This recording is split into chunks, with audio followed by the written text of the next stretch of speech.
The start of the 2009 NFL season has arrived. For the Detroit Lions, it's all about change and a fresh start. For the New Orleans Saints, they want to build on the league's highest scoring offense from last year. The NFL on Fox welcomes you to the sold-out Superdome, where the Lions have come to town to take on the Saints. Well, it is opening day, and we're all excited, along with Trent Green, Chris Myers, and in a moment, the #1 overall pick in the draft takes the position on the field for the Lions. And you, a rookie here broadcaster, fresh from the field, 15 years as an NFL quarterback in a Super Bowl ring. We welcome you. Any opening day jitters, Trent? You know, there's not. I slept well last night, and because I think I'm prepared, I feel like I'm ready for this. And just like Matthew Stafford told us, he slept well because he's prepared. Well, how prepared are the Lions? They don't want to talk about 0-16. They say they're a new team. 60% of the roster has changed. You're right. And head coach Jim Schwartz told us he doesn't even bring up last season, doesn't bring up the 0-16. He says there's a whole new attitude, there's new coaches, there's new players, and they've forgotten about last year. Well, for the Saints, we talk about their great offense led by Drew Brees, but if they want to get back to the playoffs, they put the emphasis back on defense. And that's why they brought in new defensive coordinator Greg Williams. Jonathan Vilma said that they go hard, they go fast, and they go aggressive on the defensive side of the ball, and it's Greg Williams' job to change the culture on that side of the football. The crowd is going crazy behind us. We'll see how they play Matthew Stafford. We'll get ready to kick things off here in New Orleans after this from the Verizon Football Zone.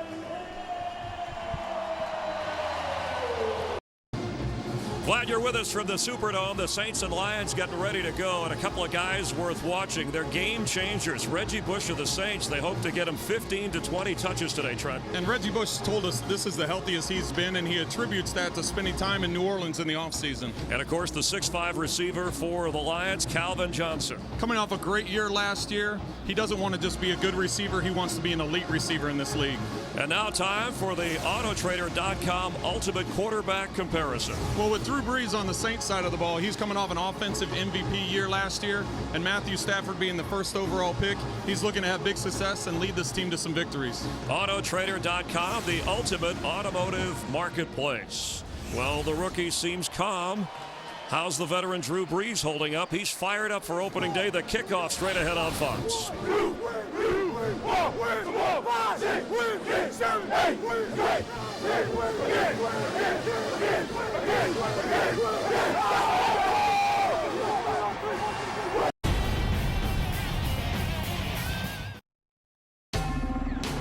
Fox Sports welcomes you to the following presentation of the National Football League.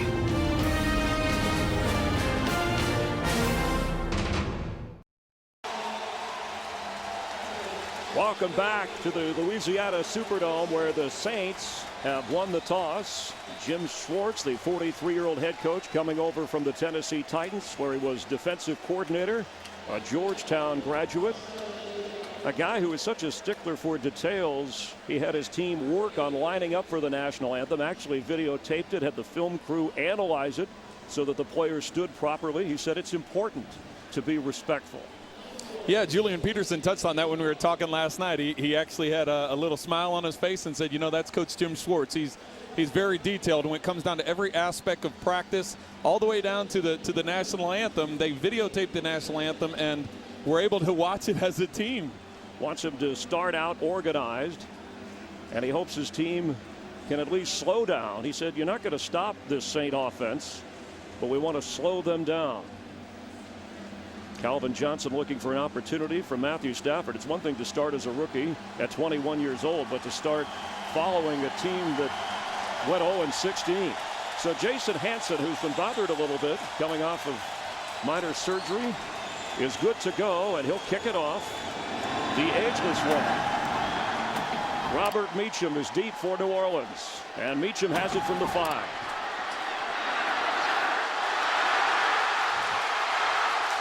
Robert Meacham to the 45 of New Orleans. Not the way that the Detroit Lions wanted to start off. Drew Brees, 34 touchdowns, 5,069 yards last year, just 15 short of Dan Marino's single season record. And great field position. Drew Brees saying hello to Mike Carey, the official. A 42-yard kickoff return. And Brees is a guy who, as Sean Payton told you, Trent, he's more focused than ever. He is. He talked about last year's numbers and the fact that Drew is such a perfectionist. He wants to win. He wants to win. And last year's numbers were great, but it's all about getting his team into the playoffs. Reggie Bush in the backfield. First down, Brees. Quick pass complete at midfield. That's a Saints first down to Devery Henderson. And Devery Henderson, one of those weapons that Drew Brees has, which includes a healthy Marcus Colston and Jeremy Shockey. Well, Jeremy Bushrod is getting his first career start today at left tackle and looks to be tested today by the new Lions defensive coordinator, Gunther Cunningham. 14-yard pickup from the 40, 1st and 10. Saints opening drive and on the move. Remember, no Pierre Thomas. He should play next week. Reggie Bush out as a receiver on the left side for Brees. Brees going for Reggie. And down the sideline, he hauled it in. Larry Foote was back there covering him. And that's going to be a matchup that they'll take all day long. As soon as they motion Reggie out of the backfield, they bump Larry Foote out to cover him one-on-one. And anytime you can get a player of Reggie's ability one-on-one with a middle linebacker, that works in the Saints' favor for sure. 26-yard pickup, so a first down from 14 yards away. A great opening kickoff, a couple of big plays. We talked about Reggie Bush being one of those game changers, and Larry Foote hopes to change that in the other direction. Mike Bell in the backfield. On 1st and 10, they give it a Bell. And he's inside the 10-yard line. The Lions defense, they think the linebacker area is the area they've improved the most. Phillip Buchanan out with a neck injury from the corner spot. And Larry Foote, who we just talked about, is one of the 8 new starters on the defense and brings the experience of 2 Super Bowl championships with him from Pittsburgh. Of course, Julian Peterson, the speedy linebacker. Foote going from 2 Super Bowls in Pittsburgh to a winless Detroit team. That's like going from dating Beyonce to Whoopi Goldberg. But he said, no, Detroit's my home. I want to come back here and turn this franchise around. 2nd and 5. That's Reggie. Gets a couple. It'll bring up 3rd down. Reggie Bush, whether the touches are as a receiver, running back, punt returns, they want his hands on the football. You're right, and this is one of the things that they talked about is getting Reggie Bush inside the tackles. He's been electric outside the tackles. He's been electric as a receiver. We saw him earlier on the edge against Larry Foote, but they want him to be able to run downhill, and he said he's healthy enough and can run between the tackles, and that's a point he's trying to prove. So it's a 3rd down. This is the first time the Saints have been slowed down as Reggie Bush again splits out to the far left as a receiver for Brees. Drew Brees steps up, throws, end zone, touchdown Saints, Marcus Colston.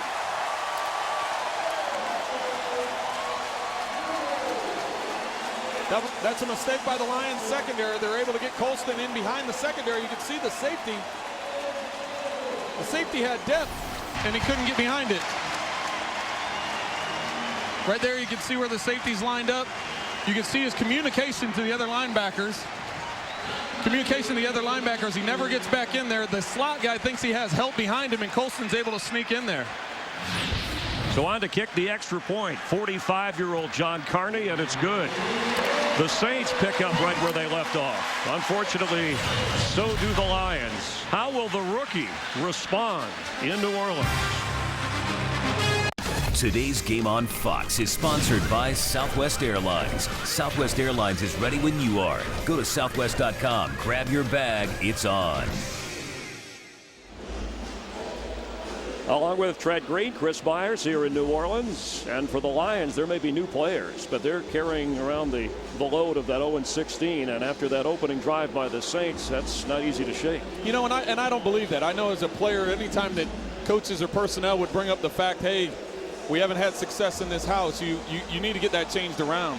Thomas Morstead, the punter, does the kickoff for New Orleans and will handle that all day. And Aaron Brown in the end zone will down it, and the Lions will take over at the 20-yard line, where 21-year-old Matthew Stafford the #1 pick out of Georgia, beat out Dante Culpepper to win the job. Second youngest quarterback to start opening week, of course, Drew Bledsoe by 15 days.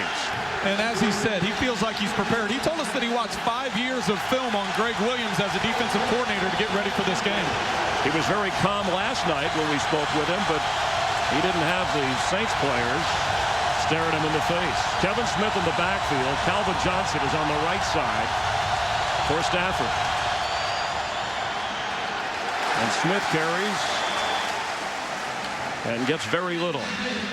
So this Lions offense, they've added Bryant Johnson, the former #1 draft pick out of Penn State, as a receiver to complement the big go-to guy, Calvin Johnson. But their main guy is Kevin Smith. He's an every down back, which you don't see a lot in the NFL anymore, and he'll be the workhorse for the Lions today. Last year, he was 73% of their entire rushing attack. Second down 9.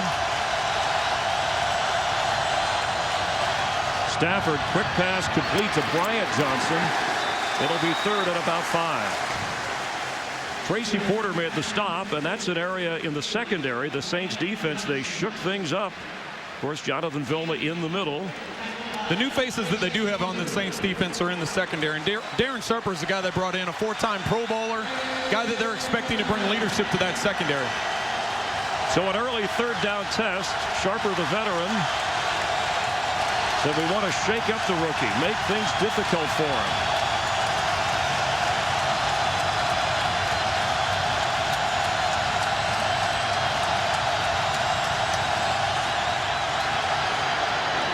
Pass complete, but short. Incomplete. Kevin Smith had it, lost it. It'll bring up a punting situation for the Lions. And that was a little bit conservative on the Lions' part. I know that Matthews not trying to make any big mistakes, especially being down in his own end. Even if he catches that ball, he's going to be short of the first down. But to get the rookie going, that was a good start for him. Just keep it simple for him. Nick Harris, reliable punter, back to boot it, and Reggie Bush will get his hands on the football again. In all likelihood.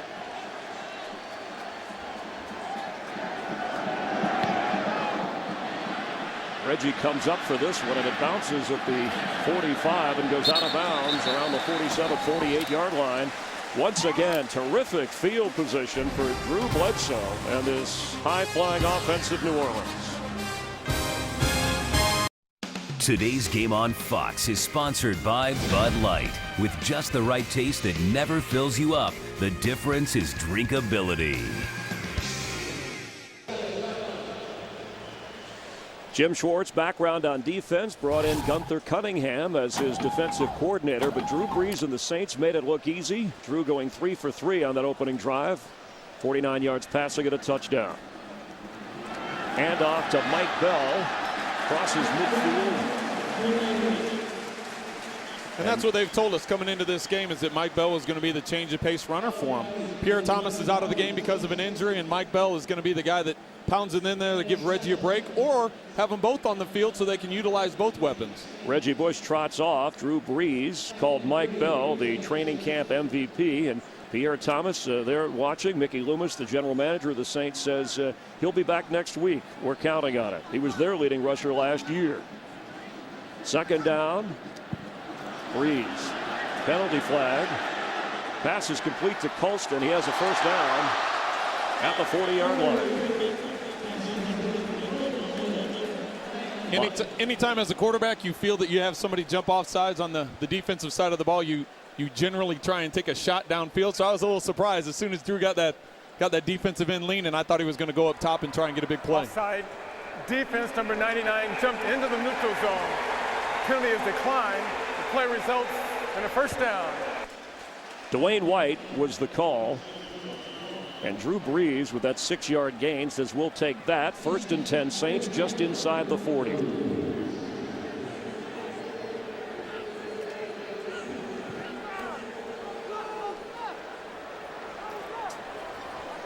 So Reggie Bush back in the backfield. And Brees to throw it.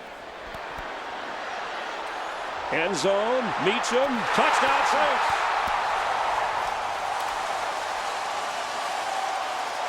Anytime you give Drew Brees that kind of time in the pocket, He's going to try and take a shot downfield. That play didn't develop the way they wanted it to. That was a deep corner route by the receiver. Drew Brees comes off the play action fake, gets everybody to bite on the hard play fake, and look at the protection that he has with the offensive line. Gives him time to slide in the pocket. This route was supposed to be a deep corner, but with that kind of time, you can make adjustments with the receiver. Drew Brees is lighting up the Lions. 39-yard touchdown toss, and with this extra point, the Saints will have a 14-0 lead. How will the Lions respond? Can Matthew Stafford play it conservatively now? Jim Schwartz is looking for the answer. Today's game on Fox is sponsored by Lowe's. For all your home improvement needs, Lowe's. Let's build something together. By Toyota, moving forward. And by FedEx, we understand your business could use a Dick Butkus pep talk. So Robert Meacham, who was a first-round pick, was injured. Then last year tried to work his way back. He was one of the guys that Sean Payton said he's ready to explode. It's just tough to get him the football with guys like Devery Henderson and Marcus Colston and Lance Moore. And he's one of the guys that Drew Brees brought up as well that's had a really good training camp and is expecting big things out of him this year. So Morstead, the punter, will kick off again. That's Aaron Brown deep for the Lions, trailing 14-0. Another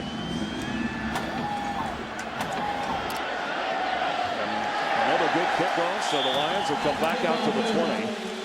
So you already have the pressure of being the first overall draft pick, a sizable contract, taking over a winless team, and now you're down 14-0 on the road.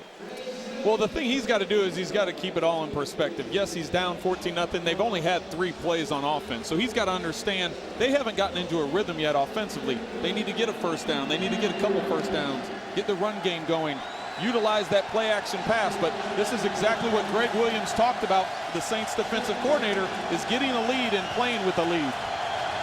So Kevin Smith in the backfield. Casey Fitzsimmons splits out the tight end. Stafford to throw, complete. Across the 40-yard line is Calvin Johnson, and that's the guy he wants to get the ball to. When you've got a guy that big, you're hoping that you can throw this short pass here and you're going to be able to bounce off. Similar to what Arizona does with Anquan Bolden. It's hard for those defensive backs to come up and make a tackle on a guy that's 236 pounds. First down after a 21-yard pickup. He averaged 17 yards a catch last year. Stafford's first completion in the NFL, a good one. Smith to the 45 of New Orleans. Kevin Smith, 63 yards shy of 1,000 last year, and he said he has to help out the rookie quarterback. He has to be there for him, not only when he gets the football, but in the huddle, around the line as well, even catching the football. You're right, and he communicated that. He wants to be an every down back. He wants to be a person that's in there on third downs. He wants to help out Matthew in the huddle. There's been good communication by Matthew, and that's the thing that's impressed a lot of people about this rookie. Second down from the 45. Quick pass, complete to Calvin Johnson, who powers near a first down. I like what Scott Linehan's doing here. He's giving this guy an opportunity to get the ball out of his hands. You know, when you're down 14-0, you automatically think, well, we got to go up top. We got to get a touchdown now. But what they've done is they're trying to put together a drive. They gave him a quick pass to Calvin Johnson. They went with a run. They came to another quick pass to Calvin Johnson. This is going to be big to pick up this third down, to keep this drive going and keep this Detroit offense on the field. 3rd and 1.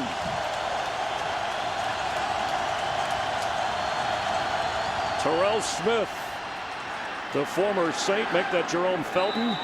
The fullback, who also is a tailback, has the first down. Second-year player out of Furman. And they like him as a fullback, but he's a powerful tailback when they want to use him in that area. You're right, and Scott Linehan yesterday in the meeting had a little chuckle when we talked about him as a ball carrier, because you think of those fullbacks as just someone that's going to be a road grader for your tailback, but he's been effective carrying the ball. Scott Linehan, the offensive coordinator, former head coach of the Rams.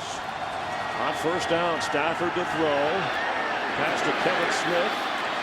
That's a first down inside the 35 of New Orleans. Stafford looks comfortable. He does, and they do a good job with the play action here. You immediately think play action around midfield. Defensive coordinators around the league, when offenses get near midfield, they're going to do play action and try and go deep. they do play action and throw the screen. So they had the Saints secondary and the Saint linebackers getting deep, and they dumped off the screen and were able to pick up another first down. So from the 35-yard line, Stafford has the Lions on the move.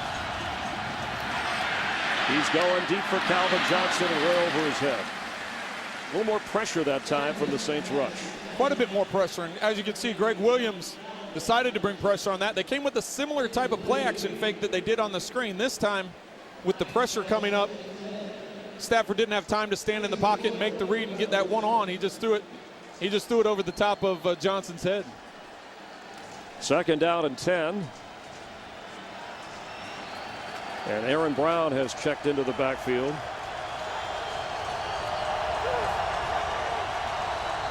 Will the Saint defense apply pressure? The pitch to Brown. And Aaron Brown down to about the 25-yard line before he ran out of bounds. That'll bring up third and short. We'll call it a 9-yard pickup.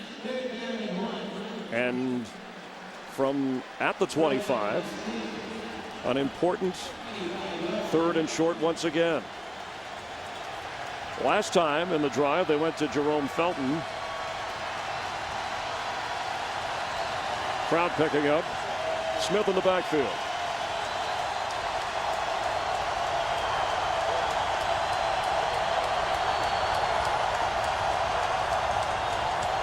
Kevin Smith brought down to the backfield, and a terrific defensive play by Scott Shanley. I think Detroit has to take 3 here. They were able to put together a drive. I know there may be some frustration on the part of fans back in Detroit, but this is what you have to do. You've got a young quarterback who just put together a nice drive, got stopped on third down. You've got to kick the field goal, get some points, get some positive things going on the Detroit sideline. Looked like an unfriendly exchange between the offensive coordinator Linehan and the rookie quarterback. They ran it straight ahead for the first down. This will be a 47-yard field goal. Here they go wide and don't get it. Hanson, and the kick is good. Coming off knee surgery does not slow him down. The Lions are on the board in New Orleans. We're back in New Orleans, and the Lions, they talked defensively about slowing down the Saints, that we really can't stop an offense this powerful. Well, they haven't slowed them down very much. In 2 drives, Breeze 5 for 5, 94 yards, a couple of touchdown tosses, and they're going to get the ball again. We'll see what kind of defensive adjustments the Lions make. Jason Hanson, at age 39, kicking to Robert Meacham, who has one of the touchdown throws from Breeze. And it will be Meacham. Stutter steps and is brought down at the 16-17-yard line. So Breeze in the offense, back in action with a 14-3 advantage here on opening day.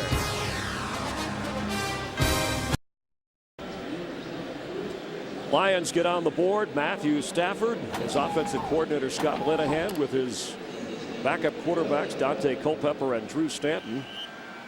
Lions want to keep this one from going out of control. Drew Brees can put up video game-like numbers on 1st and 10.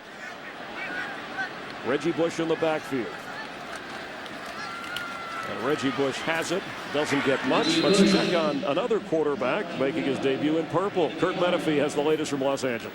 Well, so far, Brett Favre, no Drew Brees. Quarterback in Minnesota, a little miscommunication with Sidney Rice here on 3rd and goal. So far, 3 seconds left in the first quarter. Favre only 10 yards on 3 of 4 passing. But more importantly, the score is tied at 3 apiece. Back to Chris and Trent. And by the way, welcome to the NFL on Fox, Trent Green. Appreciate it, Kurt. Breeze throwing and incomplete at the 25. Good coverage on Colston, and the field position a little bit different this time for the Saint offense. It is, and this is exactly what Detroit's defense needed. They've had this short field the first 2 drives. We've talked about New Orleans driving down and getting touchdowns, but they've been short drives. They've had the ball around midfield both times. Detroit was able to get good coverage on the kickoff, and now they put them in a 3rd and long situation, and this is exactly what you're looking for from a defensive standpoint. Yeah, we just saw a zebra sign in the New Orleans Zoo not far away from here. Can you read those signals? Now, if Drew Brees can, that might help. What's up, man? Reggie Bush in the backfield, 3rd down, and we got a penalty flag. False start. Offense number 78. 5-yard penalty. It's still third down. It's on John Stinchcomb, and false starts, the most called penalty in the NFL year after year. Offensive holding, the second most. Yeah, that's the thing the Saints talked about. Everybody we talked to on the offensive side of the ball said that the Saints have to stop shooting themselves in the foot, whether it be with penalties or with turnovers. So they're trying to cut those down, and that's been a focus this offseason. All right, big opportunity here for the Lions defense on 3rd and 14. Breeze has time down the middle of the field and completes to Devery Henderson. Looked like he ran back. Eric King covering, and he may have kept him from getting the first down. Once again, Drew Brees has all kinds of time in the pocket, and this long a down and distance, the receivers got to understand where the sticks are. They have to know where the first down chain is. Here he comes back, makes the catch, but he runs backwards. If he knows he's that close to the sticks, he's got to catch the ball, turn around, and dive for that first down marker. And the coach telling him that, Trent, they needed 14, they got 11, so it gives the punter, Morstead, a little bit more room. They traded up to get Thomas Morstead in the 5th round. Strong leg. He's done a good job on kickoffs today. Dennis Northcutt, a booming kick from his 20. And Northcutt slips up out of bounds around the 35, where the Lions will have good field position.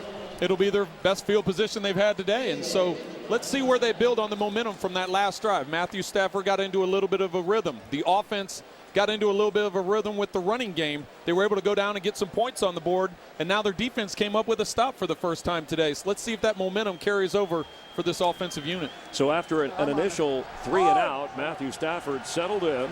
They had a couple of 3rd and 1s, one they converted, one they could not, and settled for the field goal. Crown firing up the defense here.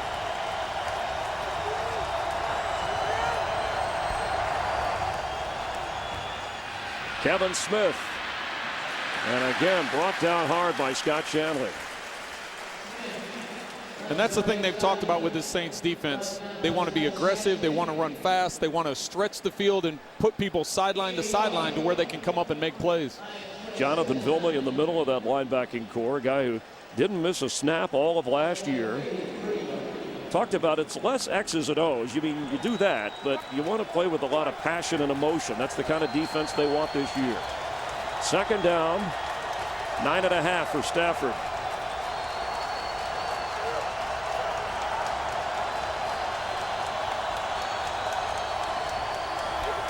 Quick pass in and out of the hands of Will Heller, the tight end, so it'll bring up 3rd down. The Saints there defensively did a good job of disguising pressure. They had their linebackers in there like they were going to shoot the gaps on defense, but they didn't. At the snap of the ball, they bailed out of there, and that's why I think Matthew got the ball out of his hands so fast. He was anticipating pressure, did a good job getting the ball out of his hands, and that's a catch that Heller's got to make. 3rd and 9 for the rookie.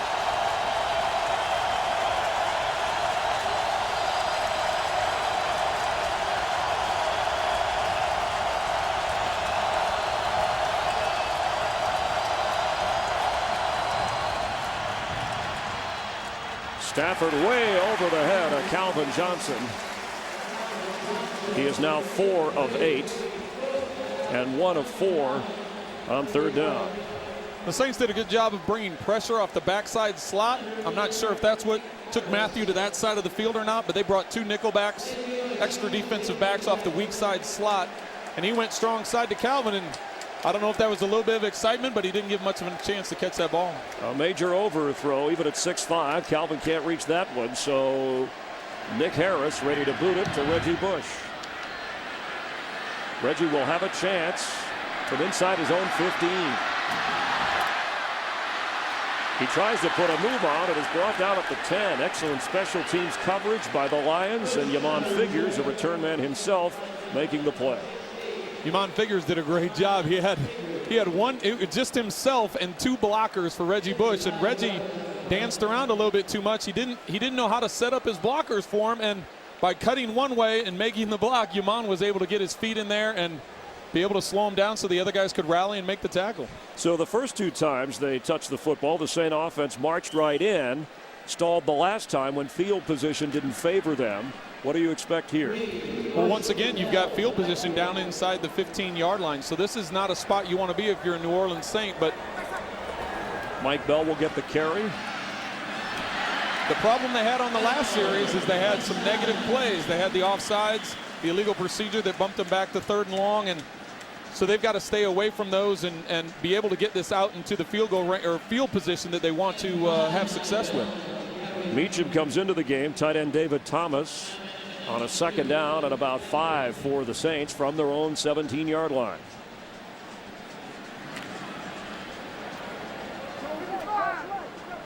Reggie Bush remains in the backfield. The Lions have yet to really apply heat or blitz. They don't here. Quick pass is complete. That's Jeremy Shockey. They'll bring up 3rd down. I'm a little surprised by that too, Chris. I think that everybody anticipated coming in with Schwartz and Gunther Cunningham that they would try and put more pressure. It looks like they're trying to, with the dynamic passing offense that the Saints have, they're trying to do more coverage. And certainly with a linebacker like Julian Peterson out there, you talked about Larry Foote. I mean, Peterson is known from blitzing. Even at age 31, he still has the speed to apply pressure. 5 Pro Bowls on a 3rd and 3. Breeze. Time again. Pass for Colston, in and out of his hands. A nice coverage by Eric King, who started in place of Phillip Buchanan at the corner spot. You sound like a broken record, but once again, the Lions decide not to bring pressure, to drop everybody into coverage, and to rally and make a play. And right here, receiver has a chance. It's right in Colston's hands. And then the guy comes in, makes a great play, and nice job by the Lions defense to get him off the field. King out of Wake Forest, a free agent from Tennessee, where Jim Schwartz is defensive coordinator under Jeff Fisher. Knew a lot about what he could do. Morstead, his last punt, 54 yards. And this one, Northcutt. No fair catch. Dennis Northcutt past the punter. And run out of bounds inside the 20 of New Orleans. Chris Reese was the last man there, or Dennis Northcutt would have skipped into the end zone. I think everybody thought he was going to make a fair catch there because the amount of hang time that they had on that ball, and there were Saints everywhere, and he took a chance of getting that catch and getting it on the run. And, you know, once he split those defenders, he was able to break into the open.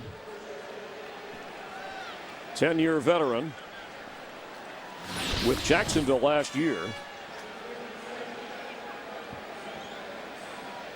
And we have a penalty flag down here. Looked like it was after the play.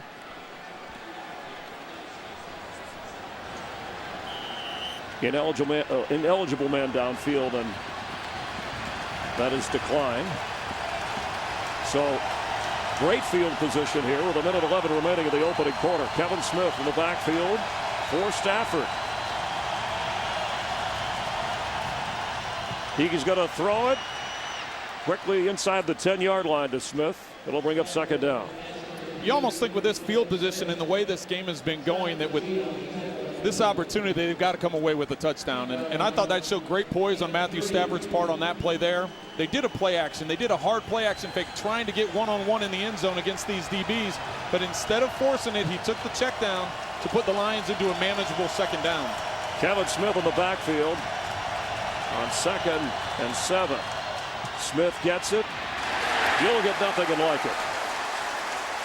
The Saint defense, spearheaded by Roman Harper from his safety position, brings up an important 3rd down for the #1 overall pick. That was just a poor block on the receiver's part. The one thing you cannot do is get beat inside when you have a counter play. They ran a counter play. There's an opportunity for a hole there to get into a manageable 3rd down situation. Gets beat inside. 3rd and 8.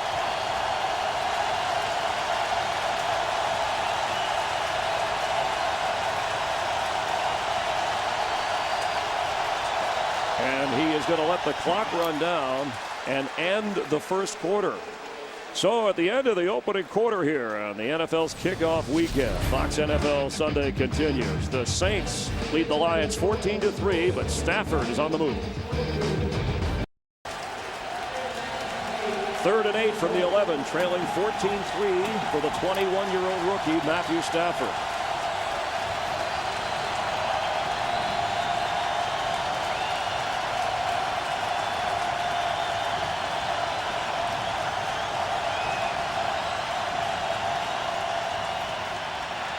Stafford pass complete. And Kevin Smith gets a first down inside the 5, so it would appear. We'll see where they spot it. The Saints defense really tries messing with Matthew Stafford here. You can see the linebackers are all jumping around. Shanley, Vilma, Fujita, they're bouncing around, anticipating, making the rookie think that they're going to put pressure on him. They drop back into coverage. Stafford once again does a good job of not forcing the ball upfield, but hitting his check down, and Kevin Smith uses his magic with his feet to get that first down. So he is short of the first down. Get as close to the first down, right. And they're going to go for it here. Do you like the call? I do like the call. I do like the call. You talked about changing the culture. You talked about changing the attitude of the city of Detroit and the Detroit Lions. Jim Schwartz, go for it. Send a message to your team right here. Go for the first down. They want to get the right message or get it clearly. So Stafford and the Lions need a timeout. He's 6 of 10 so far, but a big fourth down coming up here in New Orleans. Today's game on Fox is sponsored by Cadillac. By Visa. Visa debit is easier than cash. More people go with Visa. And by Frost Brewed Coors Light, the world's most refreshing beer. Along with Trent Green, Chris Myers, glad you're with us from New Orleans, where Jim Schwartz, following the timeout, sends his young quarterback on 4th and 1 to the line. Trailing 14-3. Kevin Smith is the running back. Smith on a pitch. That's Kevin Smith for a Lions touchdown. What a great call. You had everybody bunched in the middle defensively, thinking they were going to pound it up the middle. Pound it up the middle because it's 4th and short. Everybody thinks they're going to isolate up the middle. They turn around, they do a fake to the fullback who they've ran in short down and distance before. They do the flip to Kevin Smith, and they're able to suck the defensive end and get the corner. It's one play, one moment in the second quarter, but culture changing because when they were down 14-0, that sideline, there were not heads hanging. They didn't look like an 0-16 team. They looked like another team that got down 14-0. You're right, and you can tell that's something that they've talked about, a culture change, an attitude change, and what a great response by the Detroit Lions. And the scoreboard, the ultimate evaluator, as the extra point goes through, the Lions are within 4. The Breeze will get the football in a moment.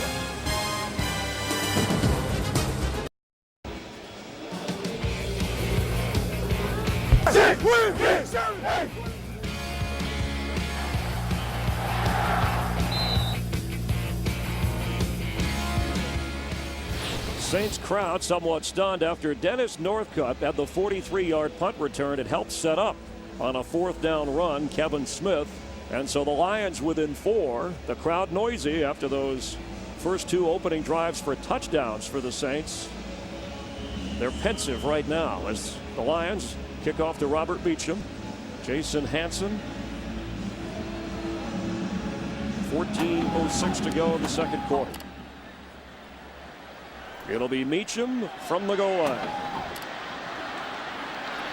And he's tripped up short of the 20. Field position again an issue for New Orleans. Once again, you look at the first 2 drives that the Saints had on offense. They were near midfield both times, and those both resulted in touchdowns. The last 2 drives they've had have both been 3 and outs, and both times have been inside the 20-yard line. So this is a big opportunity for the Saints to reverse momentum of this game. Has that been a defensive adjustment by Detroit or more about what New Orleans is doing offensively? Well, I think if you look at that first 3 and out, they shot themselves in the foot by offensive penalties. The second time, the defense did a great job on 3rd down and knocking the ball out of the receiver's hands.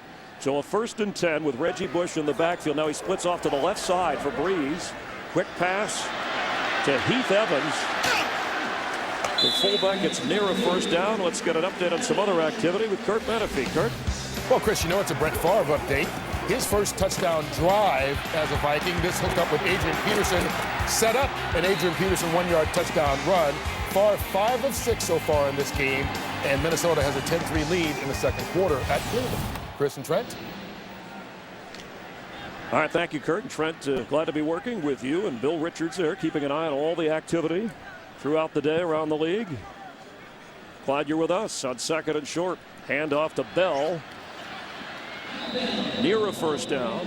The Saints said we want to run the ball more. We throw it well, but we want to run it efficiently. That's an area that we have struggled in recently. They have, and that was an emphasis this offseason. That was one of the points that Drew Brees brought up. We talked about his numbers with him and how many yards he threw passing, and one of the first things of his response was, we need to run the ball more efficiency and have that balance on offense, because in hand you keep the defense off balance.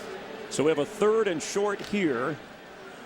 This is an area the Saints wanted to improve upon. Heath Evans brought in, Mike Bell, and Pierre Thomas out until next week.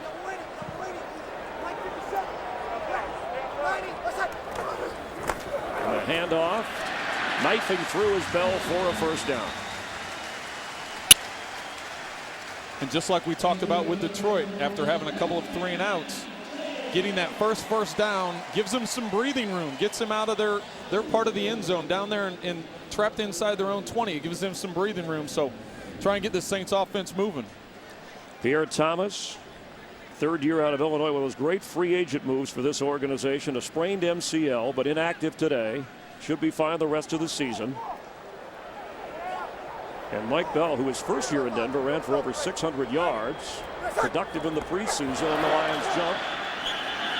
See if they were drawn off.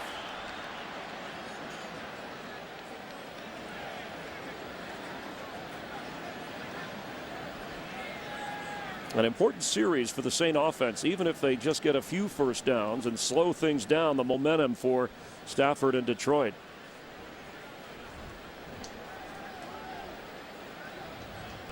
Offside, defense, unabated to the quarterback. 5-yard penalty is still a first down.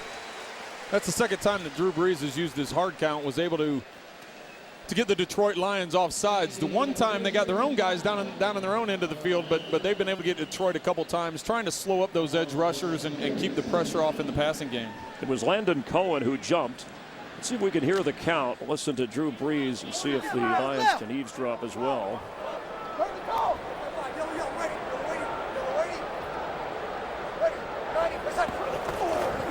Bell on 1st and 5. Powering toward another first down. He's close before the Lions swarm him. This is always the opportunity most offensive coordinators take. If you've got a 3rd or 2nd down and very short, you usually try and do a play action fake or get everybody spread out and try and get the ball up the field to take a shot up the field. And a little bit of a hurry up here. Brees, the handoff again to Bell. Looks like he got the first down. See, Tampa Bay is leading, Carolina behind by 10. Teams in the NFC South competing with the Saints. Number of people picking the Saints to win this year with the improved defense. We're going to get a measurement here for Drew Brees to see if the Saints picked up the first down.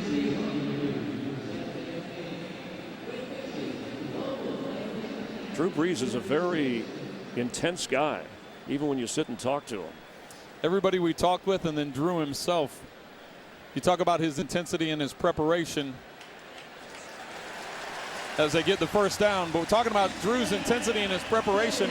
When we brought up the fact to him that some people have even called him a perfectionist, he didn't deny it. Yeah, his facial expression didn't change at all. He's like, yeah, so what's the problem? That's exactly what I am. What's wrong with that? I'm always trying to be better. He was big on preparation, as most quarterbacks, but also visualization, so that when he gets out there on game day, he's seen everything before. That's his attitude. You're right, and that's something as far as studying film during the week, preparing, trying to figure out progressions and where you're going with the ball. He does a lot of visualization, a lot of preparation, so that when it's out there, it's just second nature for him. We'll see what he visualizes on 1st and 10 from the Saints' 42-yard line. Reggie Bush pitches back to Brees, who has time to throw it deep for Devery Henderson, and he underthrew it. It's intercepted. The Lions' Anthony Henry from his corner spot picks it off and returns it to the 25-yard line. Last year, the Lions secondary had 1 interception for the entire year. Anthony Henry equals that on the opening weekend. The Lions have the football, trailing by 4. Today's game on Fox is sponsored by Chevy, Buick, GMC, and Cadillac. Put us to the test, put us up against anyone, and may the best car win. In the bright lights of the Superdome, the Lions defense comes up with a big play. an early turnover, a little trickery. So Stafford with Kevin Smith in the backfield. They've scored 10 straight points. Smith carries across the 30-yard line. How about that last call by the Saints and the execution? Well, the Saints tried catching them off guard. They used a flea flicker play. They tried getting isolation on the two receivers. You can see the two receivers come up. They do a hesitation.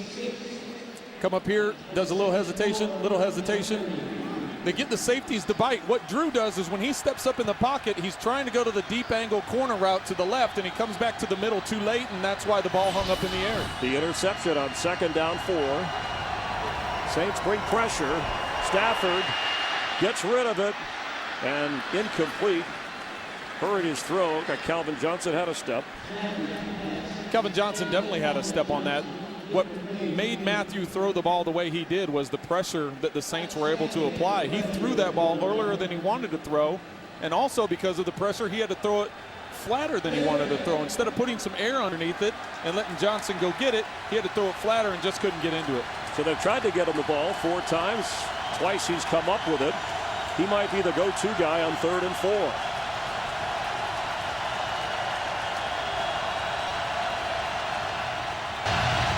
They're going to run it with Kevin Smith, and he is not going to get the first down. Jonathan Vilma on the stop. Conservative call there. A little bit conservative, but you know, the Saints all day have not been bringing pressure on 3rd down. They've been dropping into coverage, making Throw those tight throws, and I think what they thought from an offensive standpoint is run the ball here, try and get the opening, and Vilma just does a great job of scraping off of his block and working to the outside to make that play. So Reggie Bush back to return the punt of Nick Harris from the 30. They'll snap it. Harris standing at about his 16-yard line. Gets the kick away. Reggie has a chance at his 25. Heading, loses the football. The ball came out. He looked back for it. Looked like the Saints got it back. And Reggie recovering his own miscue.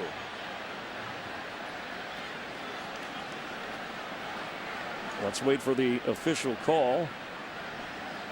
And yeah, the Saints do have it. So who would have thought that it was Dennis Northcutt that would make a difference on a punt return in a game involving Reggie Bush?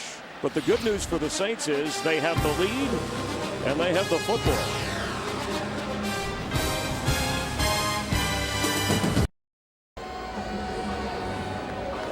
This is the day to be optimistic. Saints coming off a 500 season.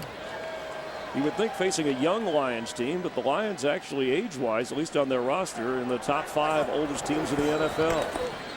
On 1st down, Mike Bell near the 49-yard line, and Anthony Henry, who had the interception on defense, is the guy who made the stop. We have an injured Saints player, and we'll check on that in a moment. Great job up front. Mike Bell attacks the hole, doesn't just see the hole, he feels the hole and bursts through it into the secondary. And anytime you can get your running back into the secondary, that's what you're trying to do as an offensive unit. 13-yard run, so 1st down, and that's Jermon Bushrod, the left tackle, who was injured. Member started for Jamal Brown, who is out for at least 6 weeks. We'll check on the injury when we return here in New Orleans.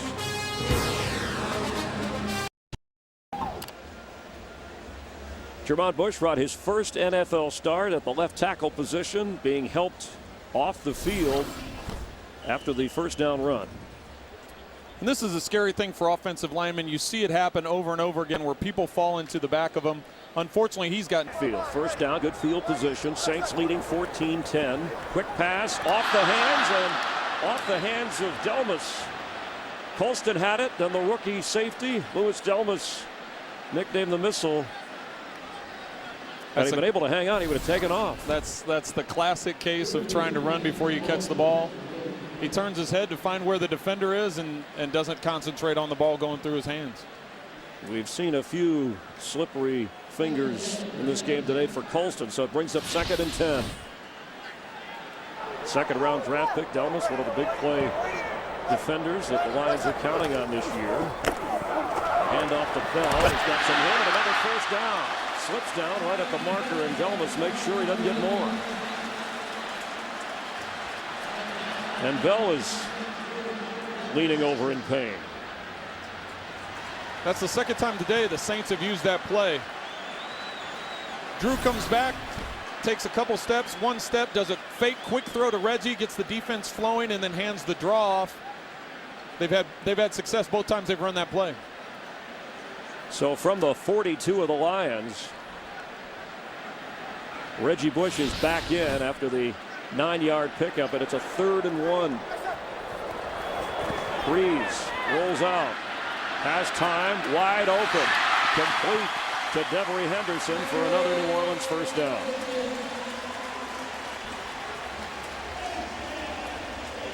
A 13-yard gain, and Bell's coming back in. You know, you see the way that he got up after his last run. You didn't think he'd be coming right back in the game, but it's glad to see that he's doing all right and he feels good and comes back in. Good job by the Saints on that last one. They ran with a bootleg there on 3rd and short. Teams are anticipating a power run up the middle, and Drew got out on the perimeter and made a nice throw. Inside the 30, Bell carrying the load on the ground today. That's Meacham in motion. Bell again, this time maybe a yard. Up front, Larry Foote leading the charge. The Detroit Pershing High native from Detroit, voted defensive captain for the season. Said he was humbled by that. He thinks it's more about reputation, but wants to be a part of building something from the ground up. Yeah, he is, and he's one of the guys that they said is pretty talkative. So sometimes your leaders are your guys that are the excitable ones in the locker room and on the field, and you know, the guys that people want to follow. 2nd down, Bell slips a tackle. Let's check in with Kurt Menefee coming up here 3rd down for another update. Kurt? The Jets in Houston, and first-round pick Mark Sanchez has his first NFL touchdown. Doesn't come much easier than that. 30 yards to Chancey Stuckey, with the Jets on top of the Texans, 10-0 in the 2nd quarter. Back to New Orleans and Chris and Trent. Thanks, Kurt. And Matthew Stafford, 6 of 11. His first pass in the NFL completed to Calvin Johnson. He has yet to throw a touchdown. Lions trailing 14-10 as Breeze on 3rd and 4.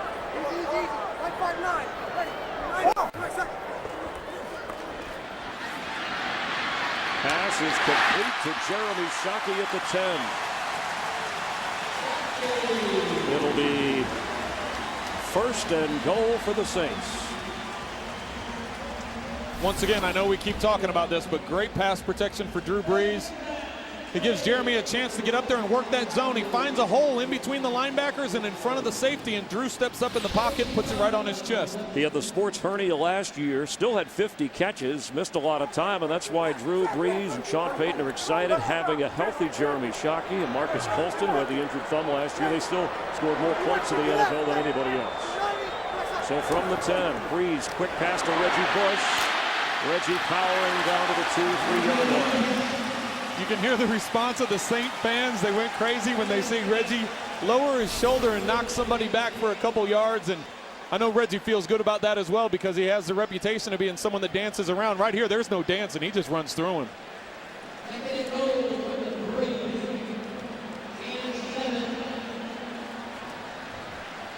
So it'll bring up a 2nd and goal just beyond the 3-yard line. Chewing up the clock, keeping the ball away from Matthew Stafford. Bell remains the running back.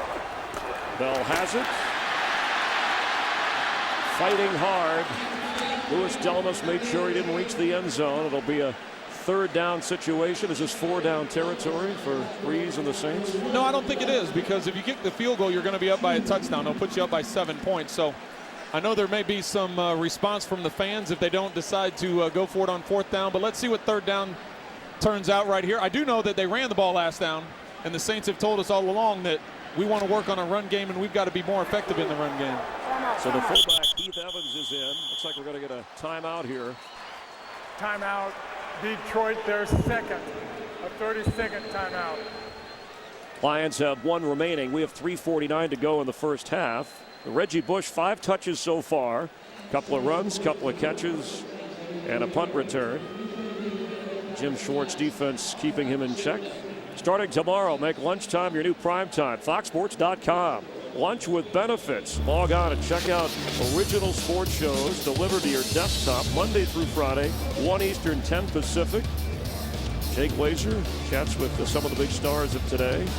Chris Peasy, Brian Billick, some of the entertainment stars at foxsports.com. Lunch with benefits at 1 Eastern. And the Lions, who responded offensively, now need to respond defensively. You're right, and Jim Schwartz showed his athleticism by running down the field. I think he ran from the 40 all the way down to the 15 in a couple of seconds because he wanted a timeout, because Detroit only had 10 players on the field, and they were able to notice that, get the timeout before the Saints were able to snap the ball. So after leading 14-0, it's now 14-10 on 3rd and 1. Brees has it. Touchdown, Jeremy Shockey.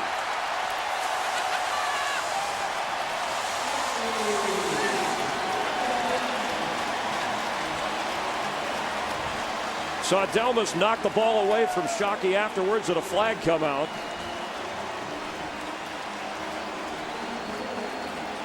I think Detroit defense was lined up, anticipating the run, knowing that the Saints have focused on the run, and they've made an issue of they want to be able to run the ball. But you can't let the tight end sneak out that way. And you can see Julian's looking back to see who the coverage is, because he's got contained for the quarterback. That was definitely a secondary issue. All right, there's a penalty flag. After the score, unsportsmanlike conduct, Detroit number 26. 15-yard penalty will be assessed on the kickoff. So a rookie mistake. It looked like Brees was, or I should say after the pass to Shockey, that Jeremy maybe was posing, not taunting, and the rookie from Western Michigan didn't like it. It's going to cost him. I don't anticipate that going over real well on the Detroit sidelines. That's just not necessary. No, and that's they'll talk to him. It's not a smart thing to do. Puts him in a tough spot on this kickoff, because, you know, depending on what the Saints want to do with this kickoff, they could try an onside kick with the time left in the half. They could try a pooch, or they could just try and drill it out of the end zone. It depends on how you want to play it. Jim Schwartz frustrated by that and by the 3rd down touchdown toss to Shockey. So it's now an 11-point Saints lead. 3:45 to go. Drew Brees is 12 of 16, more than 150 yards, 3 touchdowns, and the 1 interception. Well, this is a great opportunity for Matthew Stafford. Here you are down 21-10 with 3:45 to go in the half. You get a chance to work on your 2-minute drill. You've got some timeouts. Work on that and move down the field and try and get some points going into the half, because as you remember, to start off the game, the Saints had the ball to start off. So I know a lot of coaches, a lot of offensive coordinators, their focus on their quarterbacks is go down and get us, whether it's even a field goal, because you know you're going to get the ball coming out in the second half. So sometimes you could get as many as 14 points or 10 points, 6 points, whatever it may be, but you're keeping the other team off the field and you're getting momentum because you know you have 2 possessions in a row. So Stafford, who worked on the 2-minute drill and various hurry-ups, has completed just 2 of his last 6 after hitting 4 of his first 5. Back to receive for the Lions. Aaron Brown as Morstead ready to kick it off, and with the leg he showed, if he wants to, he could probably sail this thing onto Poydras Avenue. And that's about what he does. So Stafford making his debut at age 21, the #1 overall pick in the draft 20 years ago this week, September 10th, 1989. Troy Aikman out of UCLA made his rookie debut in the Superdome, the #1 pick for the Cowboys. Dallas lost the game 28-0. Troy was 17 of 35, 180 yards and a couple of interceptions, and he was sacked twice, but went on to a Hall of Fame career loaded with Super Bowl titles. And he's not a bad broadcaster either. He props Joe Buck up every NFL weekend. So a first down from the 20. Stafford to throw it and completes it around the 27-yard line to Brian Johnson. And Joe and Troy tune in for the Redskins and Giants coming up after this game. The NFL on Fox coverage continues. How will Albert Hainsworth clog the middle against Brendan Jacobs? Well, that's the big signing. That's the one that everybody's talking about, this free agency. You talk about the economy and the teams and the collective bargaining agreement. Here, Hainsworth signs a $100 million deal. 2nd and 2. Just over 3 minutes to go in the half. That's Kevin Smith on the left side. Jonathan Vilma runs him down. It's a first down for the Lions. And Vilma, the one-time Jet, has become the leader on this Saints team. And the reason they brought Jonathan Vilma is because of his ability to go sideline to sideline. They re-signed him this offseason, and he wanted to be back here in New Orleans to build upon what they did last year. And he was excited about the addition of Greg Williams coming in as defensive coordinator. And you can see his athleticism right there, being able to work to the sideline and make that tackle. So 1st and 10, Kevin Smith behind Stafford. Calvin Johnson on the right side. Stafford goes down. And Jonathan Vilma right on cue. That was timing for us. He did have time, but Vilma comes around. You can see him lined up in the middle. He works all the way around the outside. The defensive lineman, and you can see Shanley comes on a stunt inside as well. The whole defensive front was angled. Vilma works his way all the way around. Stafford hangs onto the ball because it's a slow developing play, and Vilma comes up with the sack.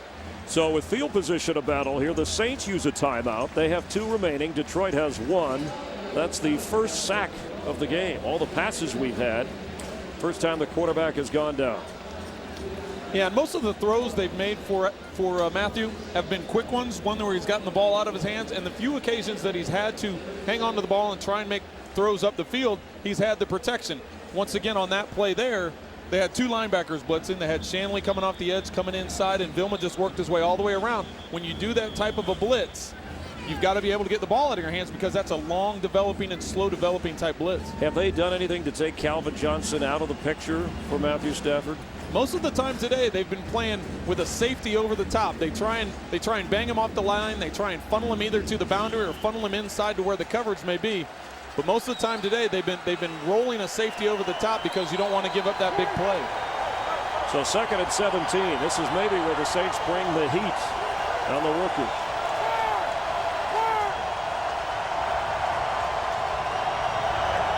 They don't. He has time. Gets rid of the football. A low pass. And it was intended for Will Heller, and he could not hang on. It would have been a first down. So it'll bring up 3rd down. There's a lot of pressure on Matthew, and you can see with his vision that he was trying to get to Calvin Johnson. Calvin Johnson got banged off the line, just what we talked about. The corners are banging him and funneling him into coverage. With safety coverage over the top, by the time that Calvin got out of his route, Matthew didn't have time. He went back to his tight end and wasn't able to make the throw. Jabari Greer and Tracy Porter, the corners for the Saints defense. On 3rd and 17. Here comes the crowd. They're back in it.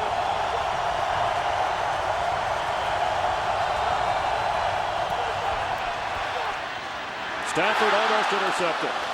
Randall Gay in at the nickel position. Had his hands on it. It was intended for Calvin Johnson. And you can see the Saints only bring 3 defensive pressure guys here, and they drop 8 into coverage. And this is exactly what you're trying to do with a young quarterback. You're trying to get him to force the ball up the field. It's a 3rd and long situation. You've got to think, you know what, if they're going to drop 8 into the coverage, I've got to check it down. It's okay to punt. Right there would have been devastating if they throw an interception, because now the Saints have a short field with just over 2 minutes to go. So he's going to learn from those things. He's got to learn to do it. Reggie Bush back at the 30. The punt. Fair catch. Called for just across the 40. Let's check in down on the field with Jennifer Hammond. Hi, Jennifer. Hey, Chris. You know, they're going to see Jermon Bushrod coming back in here. The left tackle got his knee checked out. Looks to be a little bruised. They provided some support. He'll be back in. Thanks very much, and important because they're thin at the tackle position depth-wise. No Jamal Brown. Zach Strief, the only other tackle active today. That is important for him to get back in the game. It's nice to see that's not a long-term injury. I think everybody that saw the replay realized there was a potential for that to be a pretty devastating either a knee or an ankle, and it's good to see that he's back on the field. And you're right, they don't have a lot of depth on that offensive line because of Jamal Brown not playing today, but it's good to see him back on the field. So the Lions, who once trailed 14-0, battled back to get to within 4. Now they trail by 11 as Reggie Bush splits out as a receiver for Breeze. Passes high, and what a grab at the 40-yard line. Lance Moore, 5'9", but climbing up the ladder. And this may be the most comfortable part for Drew Brees. He loves the no huddle. He loves spreading out receivers and getting the ball out of his hands. And when you have receivers making catches like that, it makes it really easy for a quarterback. 20-yard pickup, and we've hit the 2-minute warning. 2 timeouts remaining for Brees and the Saints. They're hoping to pile on a little bit here. We'll continue in a moment. Today's game on Fox is sponsored by Sprint. This is the NFL Now with NFL Mobile Live only from Sprint, the Now Network, official wireless service sponsor of the NFL. Jim Schwartz said one of the ways you can judge a great quarterback is his eyes, and Drew Brees sees things well. In fact, he's hit 7 different receivers so far this afternoon. Brees 13 of 17. He's got 3 touchdowns on 1st and 10 with 2 timeouts inside the Lion 40. And that's complete. Hoping to get closer to field goal range. Reggie Bush, another touch.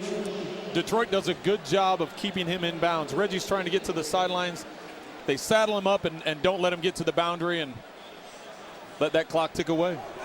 So the Saints controlling things on the scoreboard with the football. Time for Brees down the middle at the 15-yard line. That's another nice grab by Lance Moore. Brees called him my Marvin Harrison, referring to the former Colt receiver who connected with Manning for so many years in Indianapolis. That's a nice receiver to have. As you can see, the Lions are only rushing 3 guys, and if you're going to drop 8 into coverage, you can't allow those seams. Drew Brees will pick you apart. He's going for the back of the end zone. Shockey is back there. He hung on. Touchdown. It's under 2 minutes, so the booth is going to have to review it. It's not going to be the coaches that challenge it. The booth is going to have to review it because it looked like he was bobbling the ball. We'll watch his feet. 2 feet are down. He's got the football. He has to take the ball all the way to the ground, and he hung on to it. That is a catch. But the question is, was his rear on the field? Was the rear down out of bounds as he was still bobbling the ball? We will review the last play of the catch in the end zone with instant replay. Jim Schwartz, such a detailed coach, he was aware how many cameras we had at this football game. Challenging plays like this. Of course, this is not his call. It's the official replay.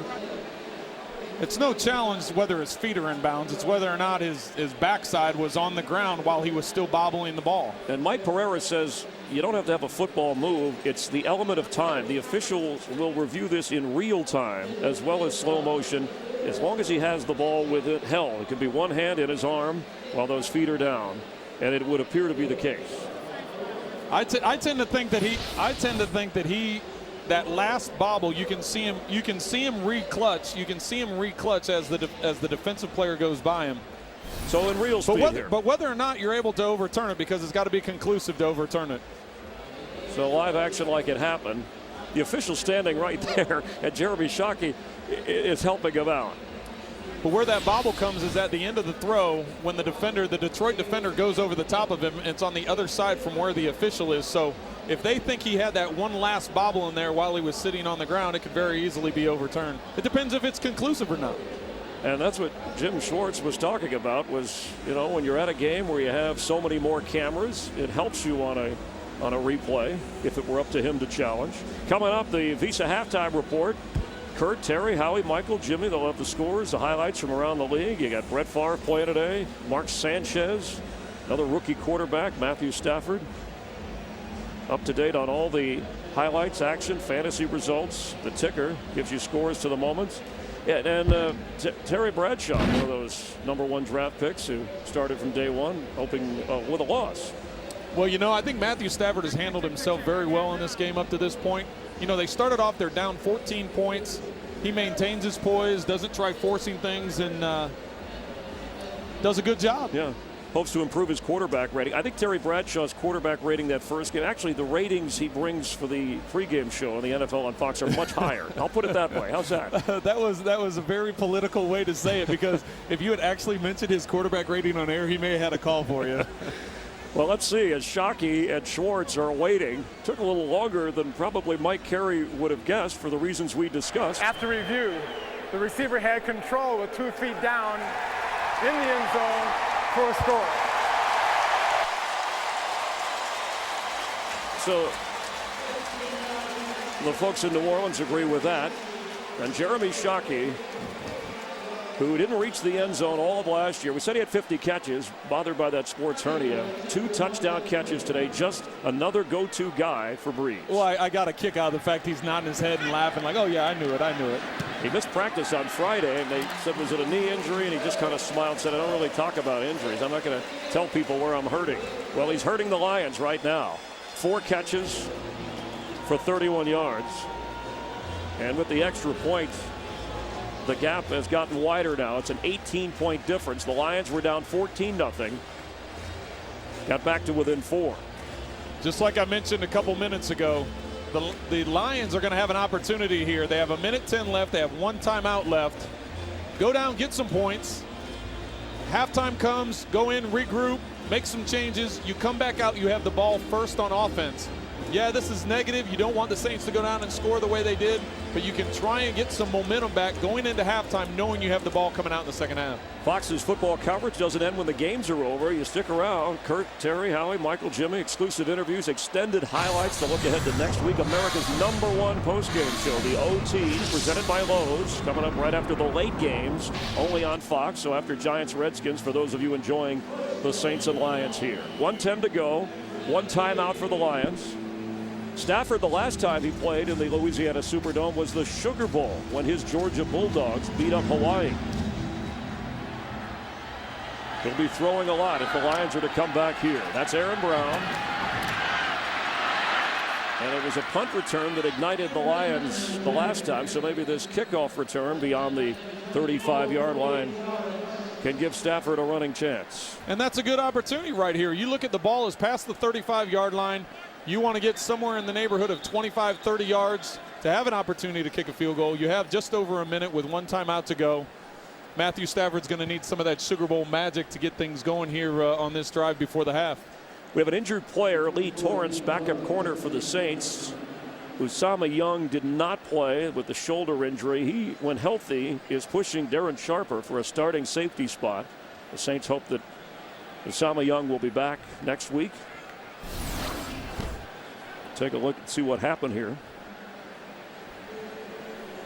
So anytime Torrance, there's a pile, especially on special teams, anytime there's a pile, you have to worry. It looks like there he gets his arm trapped underneath him.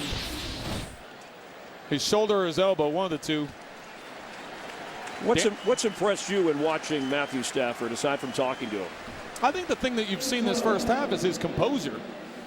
You're in a very hostile environment here. This has been a loud crowd. There's great expectation down here in New Orleans about what this football team can do.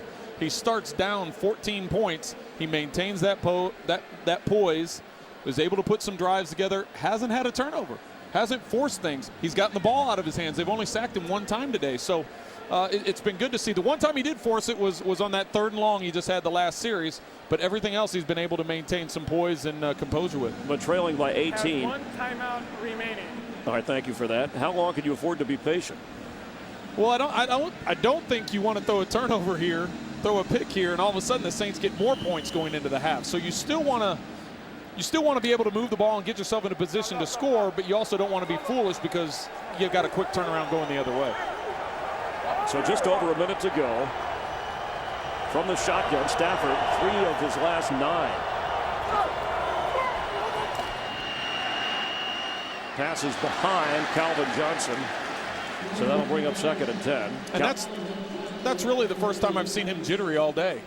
You see him in there, they bring a double blitz off the edges with their nickel back and their dime back. They bring them off the edge. They only rush the 3 interior linemen. They bring a nickel and dime blitz off the 2 slots, and I think he felt that and the pressure. I think he thought he wasn't going to have as much time as he had, and he could have stepped in there and made a nice throw because Calvin was open over the middle. So 2nd down, 10.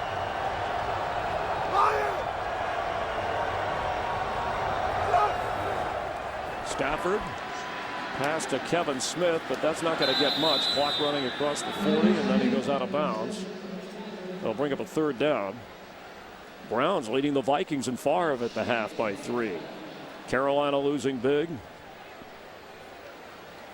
Good job by Kevin Smith there doing an army crawl to get out of bounds because they've only got the 1 timeout. If they can get the 1st down here, they want to save that timeout, hopefully get into a scoring position. But The Saints did a good job there, rushing 3, dropping 8, and forcing Matthew to throw underneath.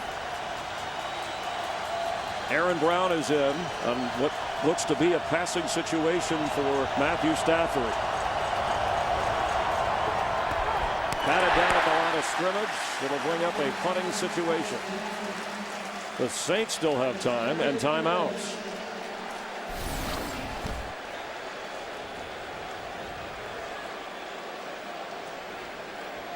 The Saints bring Harper off the slot, and I think Calvin Johnson recognizes that, and their side adjustment off that weak side is to run a slant with Calvin, and that's what Matthew tried doing. He tried getting the ball out of his hands before Harper was able to get there, and they did a good job of getting their hands up and knocking that ball down. Cedric Ellis, former #1 pick out of USC, happy about what his Trojans did to Ohio State. On the punt for Reggie Bush. Fumbles the football, and the Lions were the first ones to get there. The ball is going to belong to Detroit. Second fumble for Reggie on a return. He got the last one back. This time, Detroit with great field position. You know, and unfortunately, Reggie is trying to do so much. There's been such great expectation for him ever since he got here, ever since he was drafted. And I think it's almost to the point where he's trying too hard. You saw in the first fumble, he left the ball hanging out there, and the ball got punched out. On this one, it was such a high kick. You would think that he was going to fair catch it because the coverage was down there. Frustration for Reggie. Talking about USC where he played, Darnell Bing, reserve linebacker, a former Trojan for Detroit, recovered the football. So this could change things for Sean Payton. He thought he might add to his lead or run out the clock. Well, the Lions are sitting on one more timeout, so they don't necessarily have to go for the end zone. They have an opportunity to get the ball down in there and use that timeout. Lions jumps, penalty flag down. Looked like the left tackle position. False start. Offense number 76. 5-yard penalty is still first down. There will not be a 10-second runoff as the clock was dead. That's Jeff Backus from Michigan, the veteran who's never missed a game, his 129th consecutive start today. This will be a victory for the Saints defense if they can hold the Lions to just a field goal. Knowing where the ball was turned over, keeping the Lions out of the end zone and holding them to a field goal would be a victory at this point. Let's see what Stafford can do from the 20 with 39 seconds and one timeout.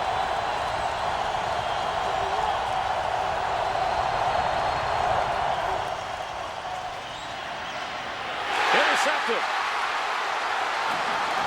That's the veteran Darren Sharper.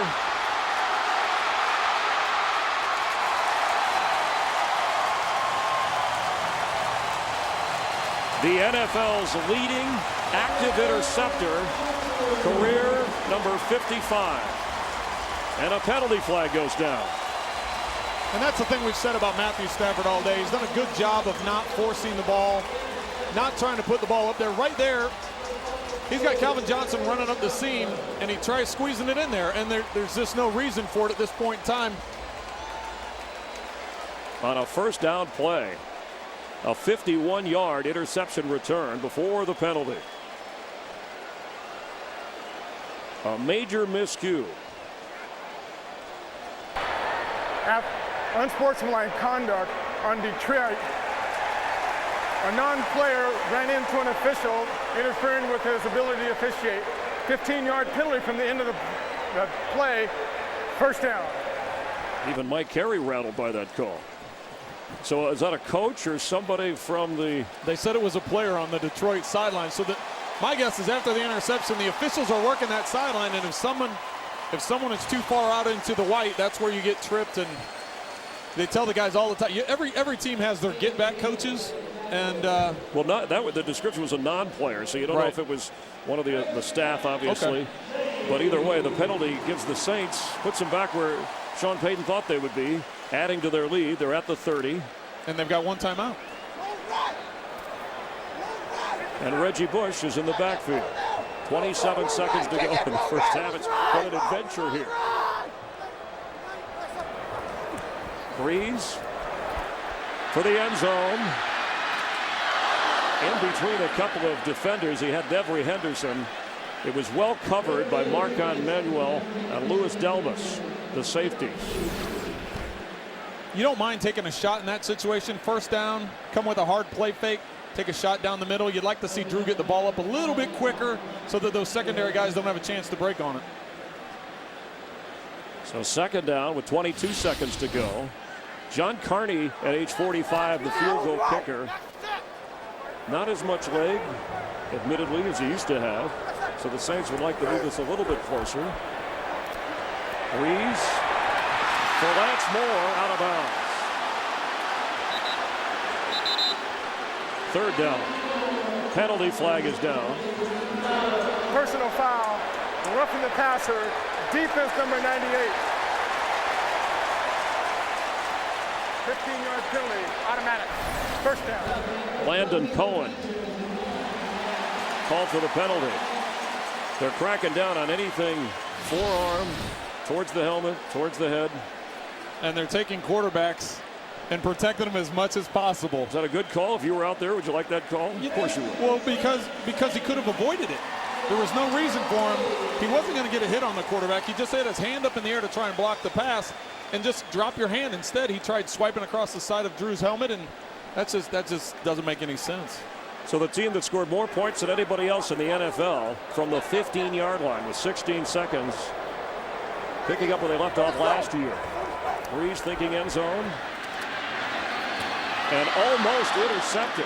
Excellent coverage in the corner by William James, a backup corner on Reggie Bush. They had this earlier where Reggie was matched up one-on-one with Larry Foote right at the beginning of the game. On this play, you got him matched up on a safety or a secondary player. And that's generally not a matchup you want. If you can get your running back on a linebacker, you take that every time. But that's just having great confidence in Reggie Bush. They know what he is as a receiver. They know what he has as ability to do. And a lot of times you don't take that matchup with a running back. But with Reggie, obviously, Drew feels comfortable with that and gave him an opportunity to make a play. He's in there with 11 seconds to go, and Reggie Bush gets hammered hard. Stopped right there at the 15, and we may get the timeout right now. 7 seconds to set up the field goal. This is smart. 3 points. 3 points gives them a 21-point lead. Gives them a 3-touchdown lead. And a major swing affecting the psyche of Matthew Stafford on the interception by Darren Sharper. The Visa halftime report coming up. The guys will have scores and highlights from all around the league on kickoff weekend. Fox Sports ticker up to the second stats. How's Brett Favre doing in Cleveland? Mark Sanchez starting for the Jets. Off to a better start than Matthew Stafford. So 45-year-old John Carney went over and shook hands with Jason Hanson in the pregame warmups and said, it's good to be hanging around in this league. A couple of veterans who cannot deliver here. It's blocked by the Lions and kicked out of bounds with a tick left.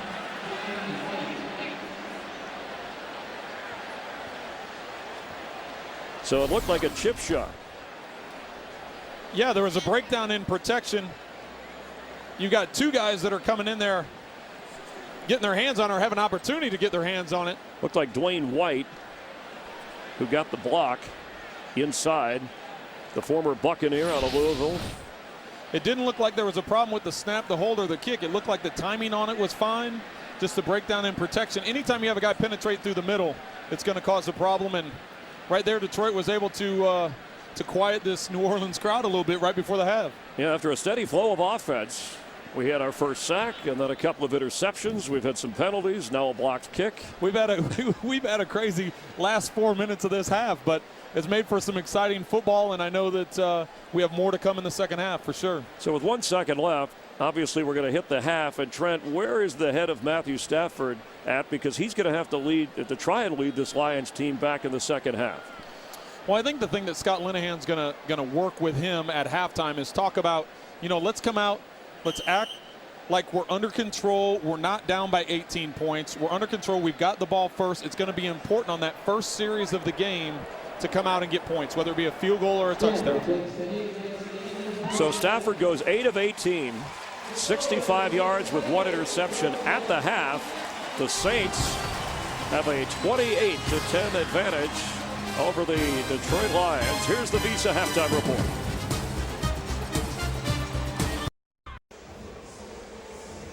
Getting ready for the second half here in New Orleans. The Saints in control of the Lions, and rookie Matthew Stafford with Trent Green, Chris Myers, and you know, we talked about what the young quarterback should do. How about Drew Brees, a veteran with the lead, and you just fresh up from the field playing that position? It's got to be a comfortable feeling for Drew. Drew's playing a great first half. He did have the 1 interception, but he has the 4 touchdown passes. He's done a great job of directing the offense, getting them points on the board, especially before the half, and getting some momentum going into the second half. Now the Lions will get the football first, so is it conservative again? Do you have to be in a hurry-up mode since you're trailing by 18? Well, you are trailing by 18, but I think what you have to do with Matthew Stafford is you have to keep it simple. You have to keep it organized for him. Right before the end of the half, he forced that ball in there when they were already in field goal range. He forced that ball in there, got the key interception, and now in this second half, he's got to be able to put together a drive.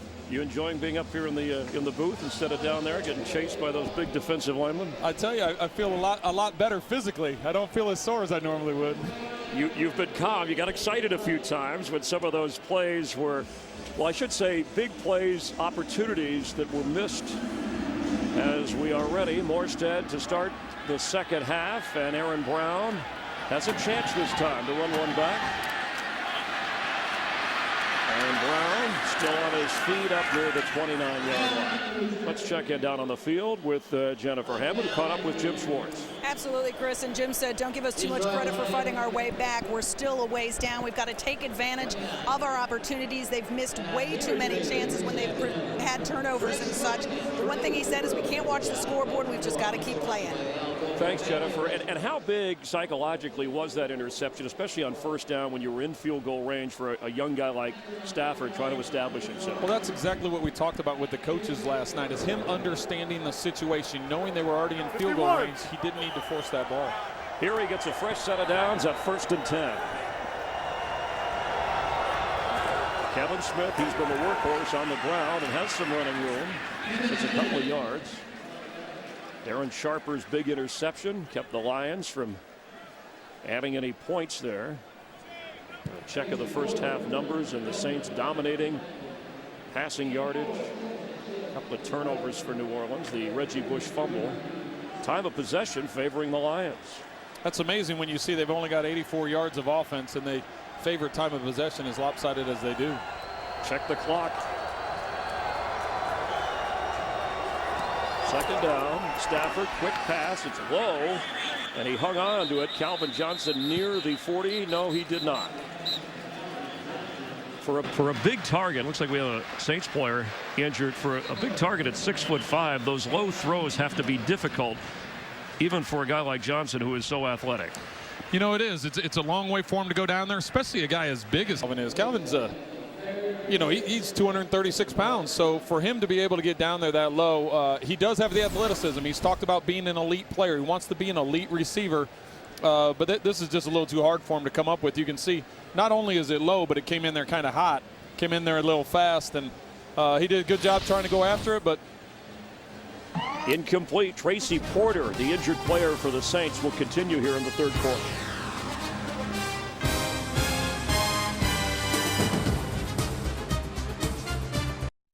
Today's game on Fox is sponsored by Southwest Airlines. Southwest Airlines is ready when you are. Go to southwest.com, grab your bag, it's on. By State Farm, to us, nothing's more important than being there.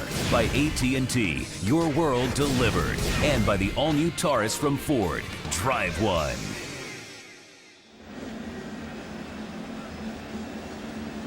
Tracy Porter limps off for the Saints. In fact, Sean Payton said these are the best set of corners he's had since he's been in New Orleans. Jabari Greer added at the other spot. And Darren Sharper added at the safety position with the interception in the second quarter. So a third down play for Matthew Stafford.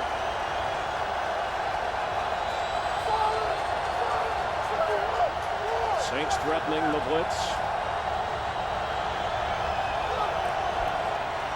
Extra pressure. He's got time. That's complete for a first down and plenty of running room. That's Calvin Johnson. 6'5", and Calvin Johnson has a Lions touchdown. Nope, he stepped out of bounds. The official is pointing to a spot inside the 5. One official gave the signal that it was a touchdown. Calvin Johnson here. They go right after Tracy Porter's replacement, rookie first-round pick. Malcolm Jenkins is one-on-one with Calvin Johnson. Calvin does a dig route to the inside. Malcolm goes for the tackle. He can't wrap up the big 236-pound receiver, and to the house he goes. So one official pointing to an area where he may have stepped out, but we're going to wait and see. 64 yards is what the play covered. Looked to me like he avoided stepping out of bounds. We have a timeout. Jim Schwartz is upset. He's saying, oh, wait a minute. Are you saying he's out of bounds, or you're saying it's a touchdown? I don't want to use a timeout and waste it here. I'm interpreting all this from up here. I would say he's a little hot. He's a little hot. Well, right because there. I got it. And rightfully so, because the play clock is running. The 40-second clock is running. One official showed signal touchdown. The other official pointed as if he went out of bounds. He's clearly. Detroit will not be charged with a team timeout. There was a delay getting the ball set ready for play. First down. I'd be surprised they don't challenge that. To me, that looked like a touchdown. It did. And here comes the red flag. So right. they must have thought on the replay as well. Whether you have 7 cameras or 17, that looks like a touchdown. The first official challenge from Jim Schwartz. Looks like you can see Green between his foot and that white sideline. And Trent Green, you would know about that. I thought it was working with Shecky Green or Tom Green.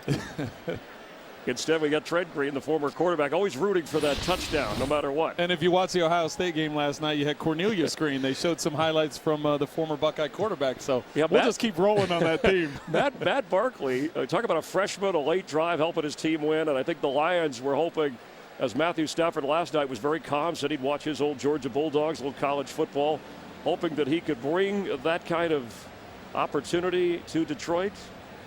And if they get the touchdown here with an extra point, they're back to within 11. Well, I thought it was a great call on the Lions' part to go after Malcolm Jenkins right out of the bat. You go off. A lot of times you hear coordinators and coaches talk about that. If there's an injury, I want to know right away because I want to go after that guy right away. And even though Malcolm Jenkins is a first-round pick, he has had some plays on special teams. You've got a guy like Calvin Johnson one-on-one. You take that matchup and good things happen. The official's right there, but it clearly, and you and I were down on the field beforehand, it's a clear between the green and the white. It's not as if this is that next turf. It doesn't overlap. Right. So there's a distinguishing mark there. The ruling on the field as the receiver stepped out after the completion at the 3-yard line. Detroit is not challenging the play because we would not be able to award a score on that play. First down. I don't know if that even made a lot of sense. Well, Art McNally is here in the replay booth. See the official right there called it out of bounds.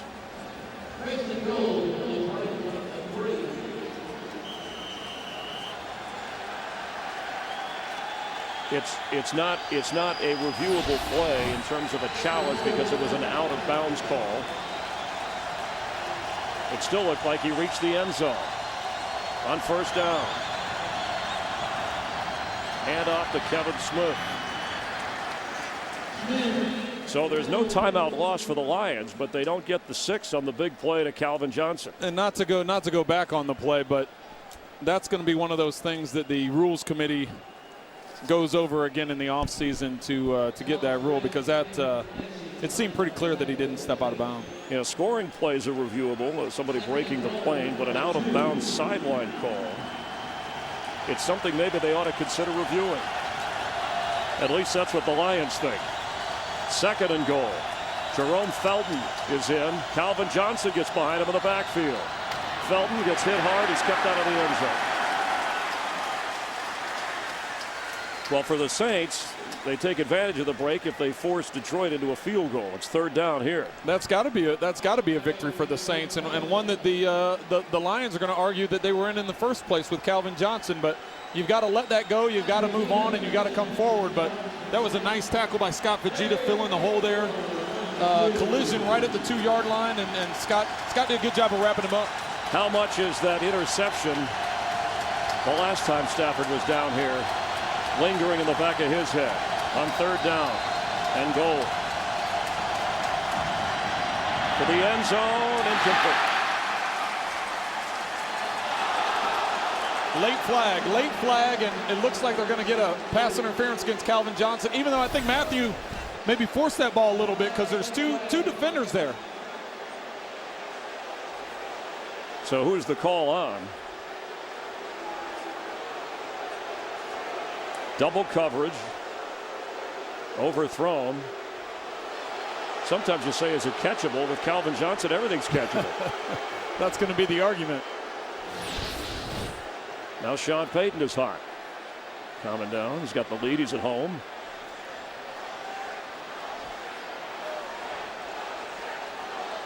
All right, the crowd chanting unfavorable things for Mike Carey. After the play was over, personal foul, defense number 42, hitting the defensive receiver in the head with a forearm. Half the distance to the goal, automatic, first down.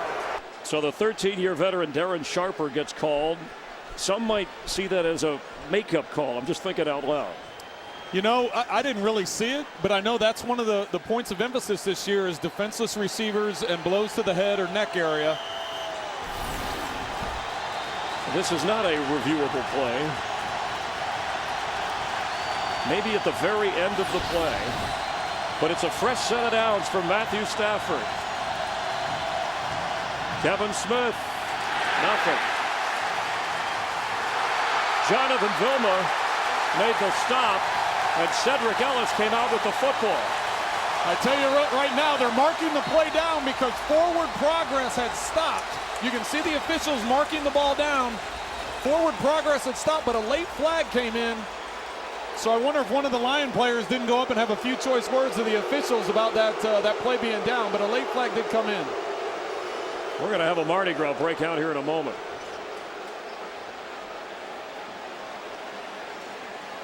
A series of controversial plays for Mike Carey and his crew.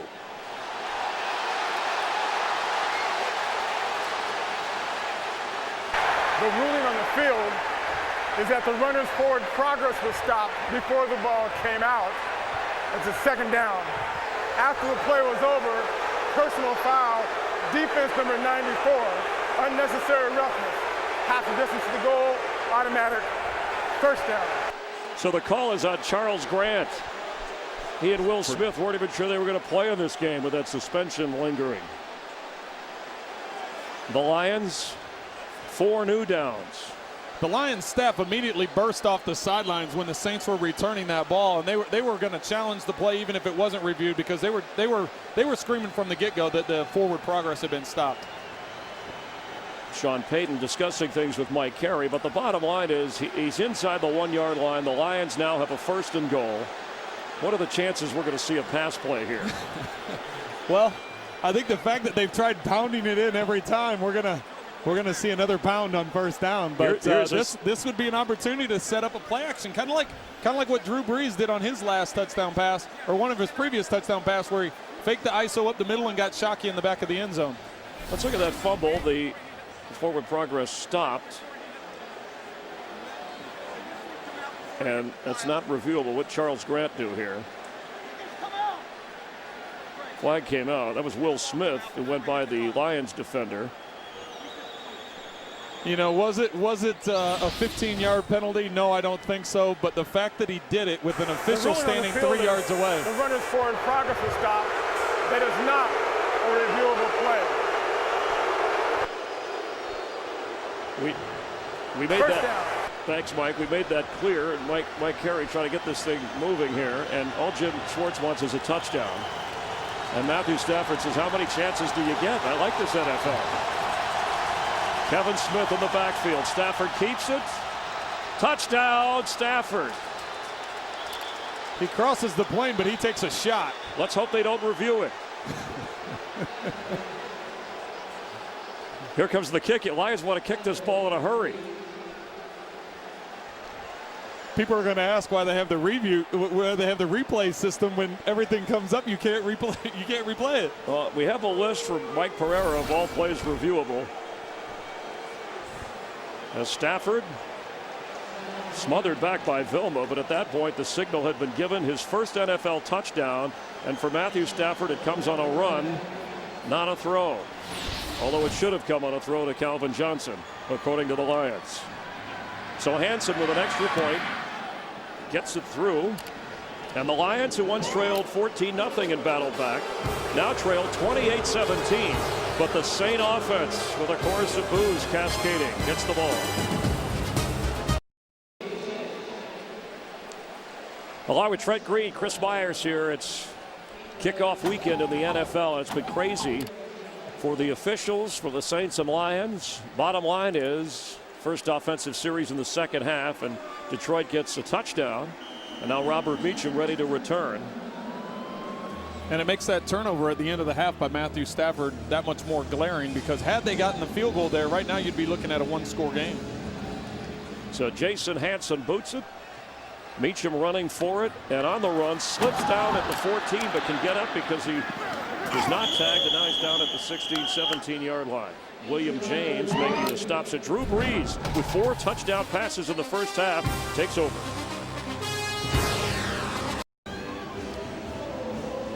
Welcome back to New Orleans, where it's a 28-17 lead. Saints over the Lions. Matthew Stafford getting opportunities after penalties. Thought he had that touchdown pass, and it's not reviewable, that Calvin Johnson play, unless it relates to a first down or crossing the goal line. And in that particular play, it was an out-of-bounds call, not at the goal line, before the goal line. Quick pass to Heath Evans, who gets a first down. Drew Brees picking up where he left off in the first half. Getting another first down, another completion. He spread the ball around so well, and that's what he did last year. He had a lot of injuries in the receiving core for the Saints, and everybody talked about last year throwing for 5,000 yards. He didn't have one receiver over 1,000 yards receiving. And today, you look at today's stats, the leading receiver maybe has about 40 yards. So it's another case just like last year, where he's spreading the ball around and utilizing all his weapons. Mike Bell has been the lead man on the ground. Reggie Bush getting an assortment of touches, but has lost a fumble on a punt return. And Bell carries here. Played in 4 games last year for the Saints. In fact, his first touchdown as a Saint for Bell came against Detroit, as Reggie Bush checks back into the game.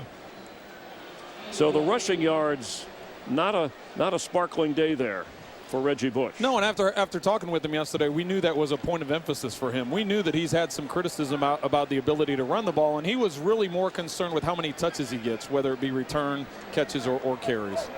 Bell is in the backfield on second down. Quick toss to Reggie Bush, who's got room. Near another first down. Ball comes out. Let's see if he was called down. And the official quickly says he was down. And a lot of people would call that a run. All that is a sweep or an outside pitch to him, and by putting him in the slot and getting the ball to him quick, a lot of coaches would just call that a run. And so, once again, Reggie didn't care how many carries he had. He was worried about number of touches. I know Sean Payton had touched on 15 to 20 touches. Would you review that play? Is that a sore subject? Yeah, look, there comes a red here flag. Comes the challenge. Uh-oh. Jim Schwartz is liking this system now. Yeah. I wonder if he realizes he doesn't just have an unlimited number. Well, it's a big from 3rd and 1. Yeah, remember the 3 challenges is the most that you could have. So it's 3rd and 1 if they maintain possession, but if he wins the challenge, obviously the Lions recover the fumble.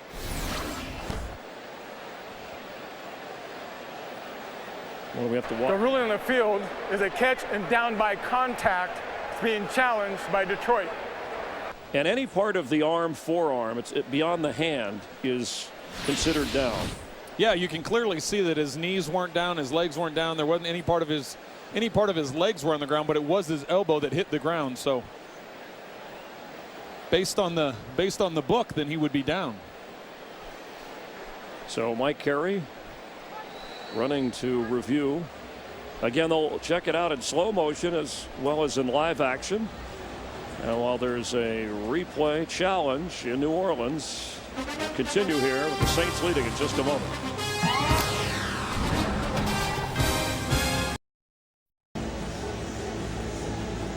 Sean Payton waiting on the challenge with Trent Green, Chris Myers. I just spoke with Mike Pereira on your phone, by the way, Trent, ahead of the officials in New York, reviewing this with Mike Carey. After review, the receiver had complete control when his elbow hit the ground. Therefore, the ruling on the field is correct, down by contact. Detroit will be charged with a team timeout, their first. And you can clearly see the defensive player touched him. He hit the ground. He's down. Then the ball came out. And just to recap on the Calvin Johnson, the clarification, the moment a player is ruled out of bounds at any place on the field, the play is dead and not reviewable. Calvin doesn't want to hear that, but those are the rules. That may be something they have to address, because it looked like he was still in bounds, and that affects a touchdown. Yeah, Mike Pereira, the NFL, they send out an official review tape every week and talk about plays that were borderline or could be called one way, and he said, this game, you're filling up the reel here. So Jim Schwartz says, well, all right, as long as the calls go my way. So now that he's lost a challenge here and a timeout, the Saints keep the football on 3rd and 1. His defense has to take a stand to give his offense a quick opportunity here. The handoff to Bell. He's got room. That's Mike Bell to the 41 before Louis Delmas knocked him down. And that's where you take a chance as a defense. You decide to put everybody up in the box and commit everybody up there. If there's a crease, you're going to pop it for a long one. And good job by Delmas making the tackle in the backfield. It looks like he puts a little hurting on Mike Bell's legs right there. You see him getting up limping a little bit, but I'm sure he'll be back based on the fact that he limped off once already this game and was able to work himself back in. That average is over 5.5 a carry after that 22-yard pickup. So 1st and 10 for Drew Brees. A quick toss, complete. Devery Henderson hangs on. It will bring up 2nd down as Anthony Henry was staying with him. That's the type of changeup you expect from the Saints offense. They've done play action, throwing the ball deep. They've done one-step drops, gotten the ball out of their hands quick. They've gone sweeps. They've gone fake pumps and then run the quick draw. They've really done a good job of changing things up from a play call standpoint. 2nd down 4, nearing the 8.5-minute mark of an adventurous third quarter. Vikings and Favre have gone out in front of the Browns 24-13. The Eagles are beating up Carolina 38-10 in the third.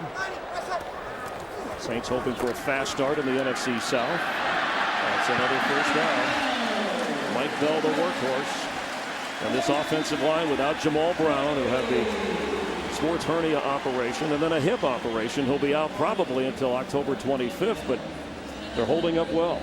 They are. They're doing a great job. So far, Drew Brees hasn't been sacked all day. So just like last season where Drew was one of the least sacked quarterbacks in the league, this offensive line, Jermon Bushrod, is back in the game after injuring his ankle or his knee earlier in the game, and now he's back in there playing well, and this offense is moving again. 1st and 10 from the 28. The revamped Lion defense, as many as 8 new starters. This time they keep Bell from gaining. And the disappointing thing for the Detroit Lions at this point in time is they came out in the second half. The offense got the ball. They moved down the field. Yeah, it got slowed by some replays and some issues there, but they got the ball in the end zone. And just when you thought momentum was maybe swinging back their way, now the Saints have been able to put together a nice drive and gotten in field goal range, and we'll see if they're able to come away with 6. 2 wide receivers on the right. He's got 2 more on the left, and Jeremy Shockey, as one of the Lions looked like they jumped here. And they're pointing at the Saints for the infraction. False start. Offense number 76. 5-yard penalty until 2nd down. Call is on Jonathan Goodwin. Michigan player, happy about what the Wolverines did to Notre Dame yesterday, but not happy about the call. So it'll be 2nd and 14 now from the 32-yard line.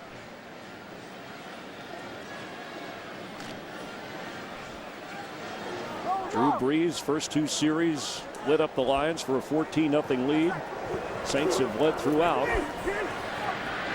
Pass is complete to Meacham. Not quite a first down.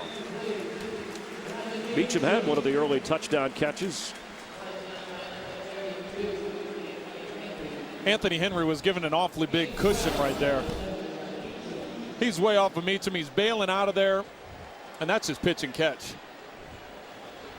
Henry came over in the trade with Dallas, sending John Kitna to the Cowboys, the backup there for Tony Romo. Cowboys battling the Bucks down in Tampa today. So a 3rd and 2. Do they give it to Bell or does Breeze throw it? Breeze steps up, fires short, and that will bring up a field goal opportunity. Devery Henderson, the intended receiver, and an important stop there because the last time Kearney tried a field goal, the Lions were able to block it. Yeah, and that's one of those plays. You saw Drew at the line of scrimmage. It looked like he was making a check. Drew told us yesterday in the meeting that they come up to the line a lot of times with a run-pass check, and on that, the Detroit Lions brought their guys up into the gaps, their linebackers, their safeties, made it look like it was going to be a blitz. Drew checks to the pass. Everybody bails out of there, and that's why Drew had to make that last-minute adjustment with his feet and try and get the ball out of his hands. A 39-yard field goal attempt for Kearney. This time no block. It's up there, out there, and good. So the Saints add to their lead. It's 31-17. Saints will be kicking it back to the Lions.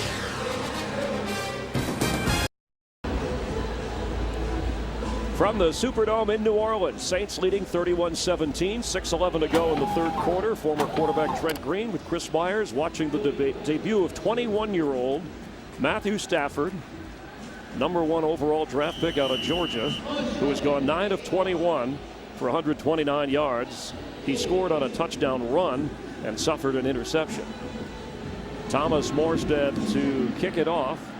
Aaron Brown from his goal line.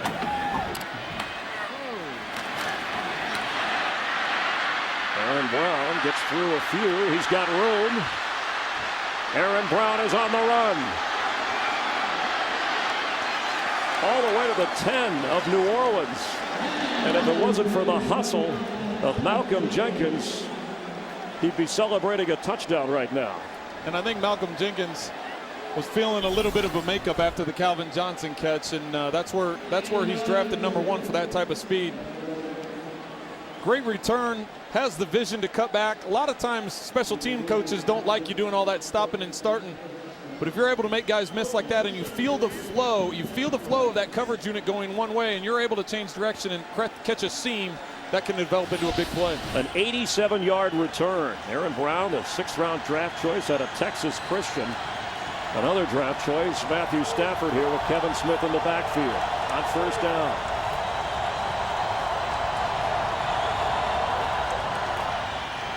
Kevin Smith doesn't get much. Saints have done a good job bottling him up. See Brandon Pettigrew, 84, the rookie tight end, later 1st-round pick out of Oklahoma State, is in the game.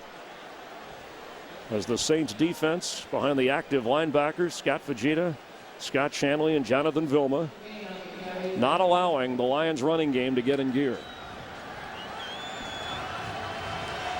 A golden opportunity, trailing by 2 touchdowns.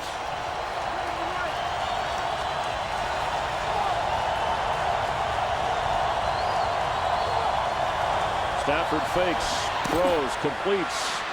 Casey Fitzsimmons near another 1st down. What I like about that play is they're able to work the play fake. Watch, he comes here with the draw fake, brings the coverage in there. You can see Fujita bite on the draw fake, and that gives the crease for the tight end to sit down in that hole, and Stafford puts it right on the money, and he gets his shoulders low and gets the 1st down. An 11-yard pickup, so 1st and goal from the 1-yard line. This is where Stafford kept it last time.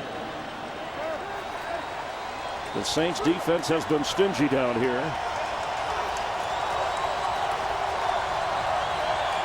Play clock. Kevin Smith doesn't get in.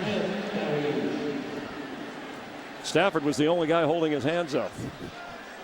Well, a lot of times as an offense, if you feel they're doing a lot of zone pressure and putting a lot of bodies up in there, you can run that guy on a fake around or a fake reverse and try and draw those edges to stay honest, and you can pop that up the middle, and that's what they tried doing there. The problem is the Saints were in a man-to-man defense, so it didn't work on that one. Calvin Johnson is on the right.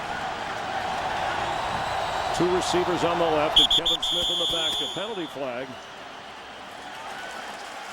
And that looks like False start. Offense, number 70. 5-yard penalty is still 2nd.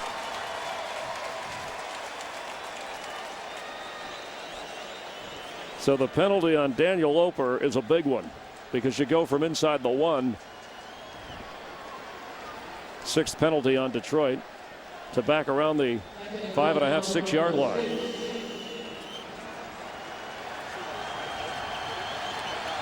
Now they did do a pitch to Kevin Smith down here. He ran wide for a touchdown. That's their first time they got into the end zone. You can see they're playing Jabari Greer on the outside here with Sharper on the inside, doubling up Calvin. Stafford on the move. Throws incomplete. He was looking for Calvin Johnson, but there just wasn't much there. So you've got the inside-outside coverage there. Sharper over the top. And right there, Jabari does not want an outside release. He knows he has inside help. It's a good job with him sticking with Calvin as Matthew was scrambling around. But when you know you have inside support by Sharper, you do not want that guy going outside on his release.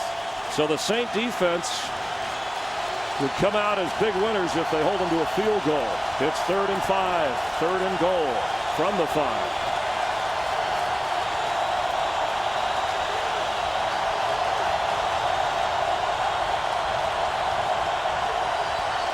Stafford incomplete for Bryant Johnson.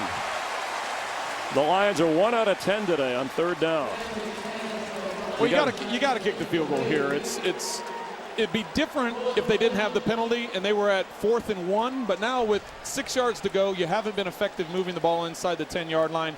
You have to get points on the board and position yourself where in the 4th quarter, if it comes down to a tight ball game, these 3 points are going to mean a lot. You keep bringing up that interception right before the half that Stafford threw down here on 1st down. You figure even if you come out with a 3, that changes things dramatically here. It'll be a 24-yard attempt. Jason Hanson nails it. So the Lions on a penalty miss a golden opportunity. With the development of this route right here, you have 2 guys, you have man-to-man, you see the defender undercut it. If Matthew was able to put some air on that ball and let the receiver run through it, it looks like he got a little excited. He put it in there a little bit too hot, a little bit too hard to where the receiver couldn't make an adjustment. As the defensive back is undercutting that, if you put some air and let the guy run to the corner, you tend to give yourself a better opportunity to make that catch. The last 5 number 1 overall picks in the draft at that position, their starts chronologically of those 5, who came out a winner on opening day? You passed Trent Green, move up 1. And look at the careers that guys like Aikman and Manning, well, all of them have had in terms of Super Bowls. And so don't judge Matthew Stafford just by what you've seen today, but you talk about a mature guy, a leader. Can he make the throws? Can he handle situations? And Matthew's proven that to this point. He got a little bit antsy towards the middle of the game. At the end of the first half, he tried forcing the ball. But for the most part, he's maintained his poise. You see a lot of the things that the coaches talked about with Matthew. He's a good leader. He's a vocal leader. He understands the game. He's well prepared. Sometimes you get a little bit anxious, and you're going to get that from a young quarterback. And the coaches told us that you're going to get some of that when you're dealing with a young quarterback. But for the most part, he's handled himself well here today. So 10 out of 24 and the touchdown run. He looks worn out already. We still have a quarter plus to go. 3:22 remaining here in the 3rd. Robert Meacham on the return. He's got some room and he can fly. Cutting back across the 40. Excellent field position, just what the Saints wanted. You know, we know this is an outstanding offense, but you talked about how they wanted to improve their defense to get back to the playoffs. The last couple of years hanging around a 500 record with that great offense. And when they did go to the NFC Championship game 3 years ago, it was the defense that played up to the level of the offense. And so far, they've done a job. You know, Kevin Smith, he's got 15 carries, 20 yards. They've taken the run away from the Lions. They have, and that's one of the things we touched on with Greg Williams is he knew coming in here it wasn't going to have to be a 10-7 game or a 14-10 game. He knew this offense could put up points, and that was one of the reasons he thinks he can make a difference here. Reggie Bush with Breeze on 1st down. And Drew in the pocket down the middle. He's got him. Devery Henderson, it's a touchdown Saints.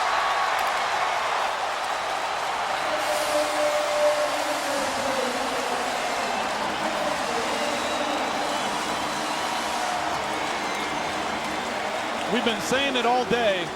if you give Drew Brees time in the pocket to where he can step up, this offensive line has done a great job all day. He has yet to be sacked. He slides up in the pocket, steps in and makes the throw and puts it right on stride to where Henderson can just fly down the field. Doesn't have to wait on the ball, catches it in stride and outruns everybody. 58 yards, 5 touchdown passes for Drew Brees. I hope you have him in your fantasy league, Trent. He's thrown one to Devery Henderson, one to Meacham, one to Colston, 2 to Jeremy Shockey. And here goes the extra point for Carney. Back to an 18-point lead.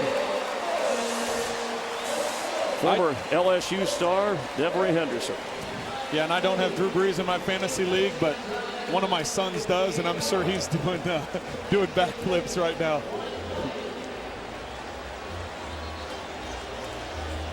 Troy Aikman, who we talked about as a Hall of Fame player, former #1 overall pick, who you'll hear with Joe Buck on the NFL on Fox doubleheader game later today with the Redskins and the Giants. They had a fantasy draft. He tweeted, and he drafted Drew Brees, which was a good selection. So we talked about how the defense has to complement the offense. That's where Greg Williams, defensive coordinator, hired by Sean Payton, who, by the way, gave up some of his own money to bring him in to be able to pay him. You want to know what the other side's doing, you have to work together. It'll be interesting. You know, Greg Williams has a reputation of bringing pressure, putting pressure on the quarterbacks. You can see there in 2006, they were the 11th ranked defense. They made all the way to the NFC Championship game. They've fallen off the last couple years. Greg Williams was brought in to change that, to change the culture on the defensive side of the ball. He talked about coming here and playing with a lead. Right now they've got an 18-point lead with a little bit over a quarter to go. It'll be interesting because he's got a reputation as someone that likes to bring combination pressure. Be interesting to see if he starts rushing 3 and 4 and dropping everybody into coverage, forcing Stafford to try and find those creases and seams up the field, which in turn creates turnovers. It's interesting hearing offensive players as Morstead kicks off to Aaron Brown. Brown from the goal line. Smothered at the 15-yard line. It was interesting hearing offensive players like Drew Brees and Reggie Bush talk about how the defensive intensity had picked up and changed the entire attitude of the team in practice. Well, they're saying not only did the attitude of the defense change and the approach of the defense and the culture on the defense had changed, but because of the intensity the defense is bringing to the field now at practice, it has made the offense better. They feel that the offense has gotten better because of that intensity.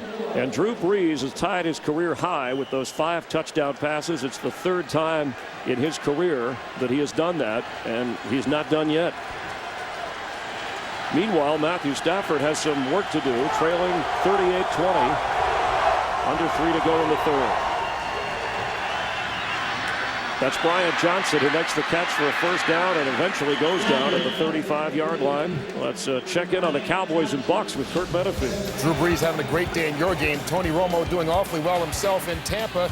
This 80-yard pass to Patrick Creighton, the longest of Romo's career. Tony Romo, 303 yards, 3 touchdowns, and the Cowboys lead the Bucks 27-14. Chris and Trent. Thanks, Kurt. Of course, the Bucks in the NFC South trailing. Atlanta's winning and Carolina's losing. Saints will take on the Eagles next week on Fox. And the Lions get the Vikings. Stafford throw.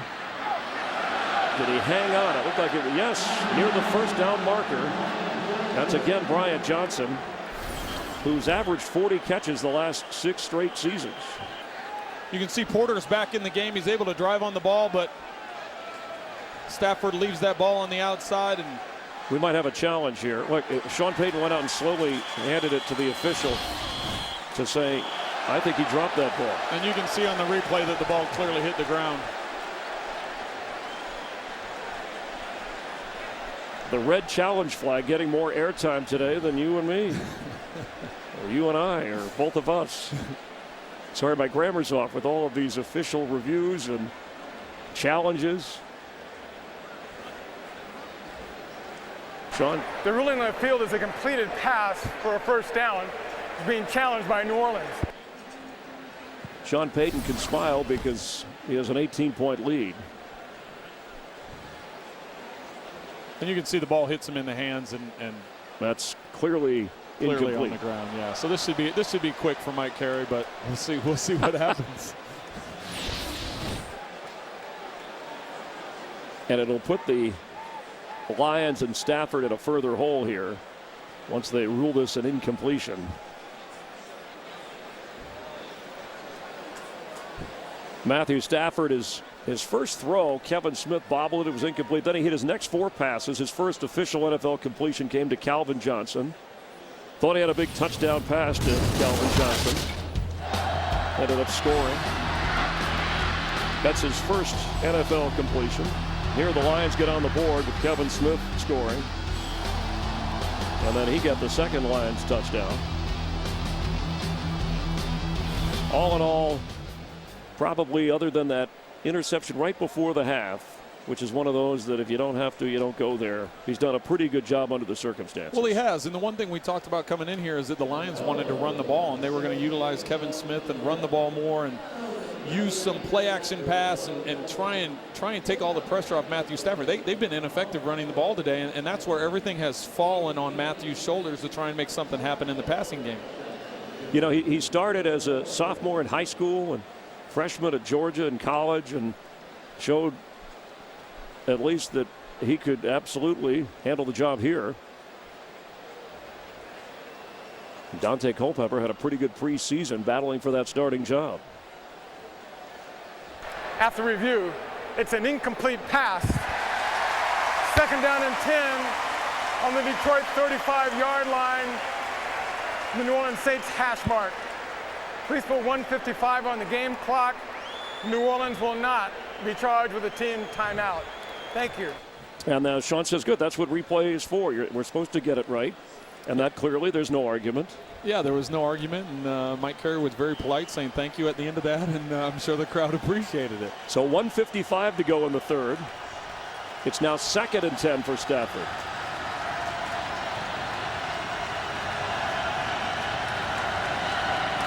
Quick pass, incomplete, again intended for Brian Johnson. The Lions had hoped that Johnson would be able to come up with 6 or 7 catches today because they thought Calvin Johnson would see a lot of double coverage or attract a lot of attention.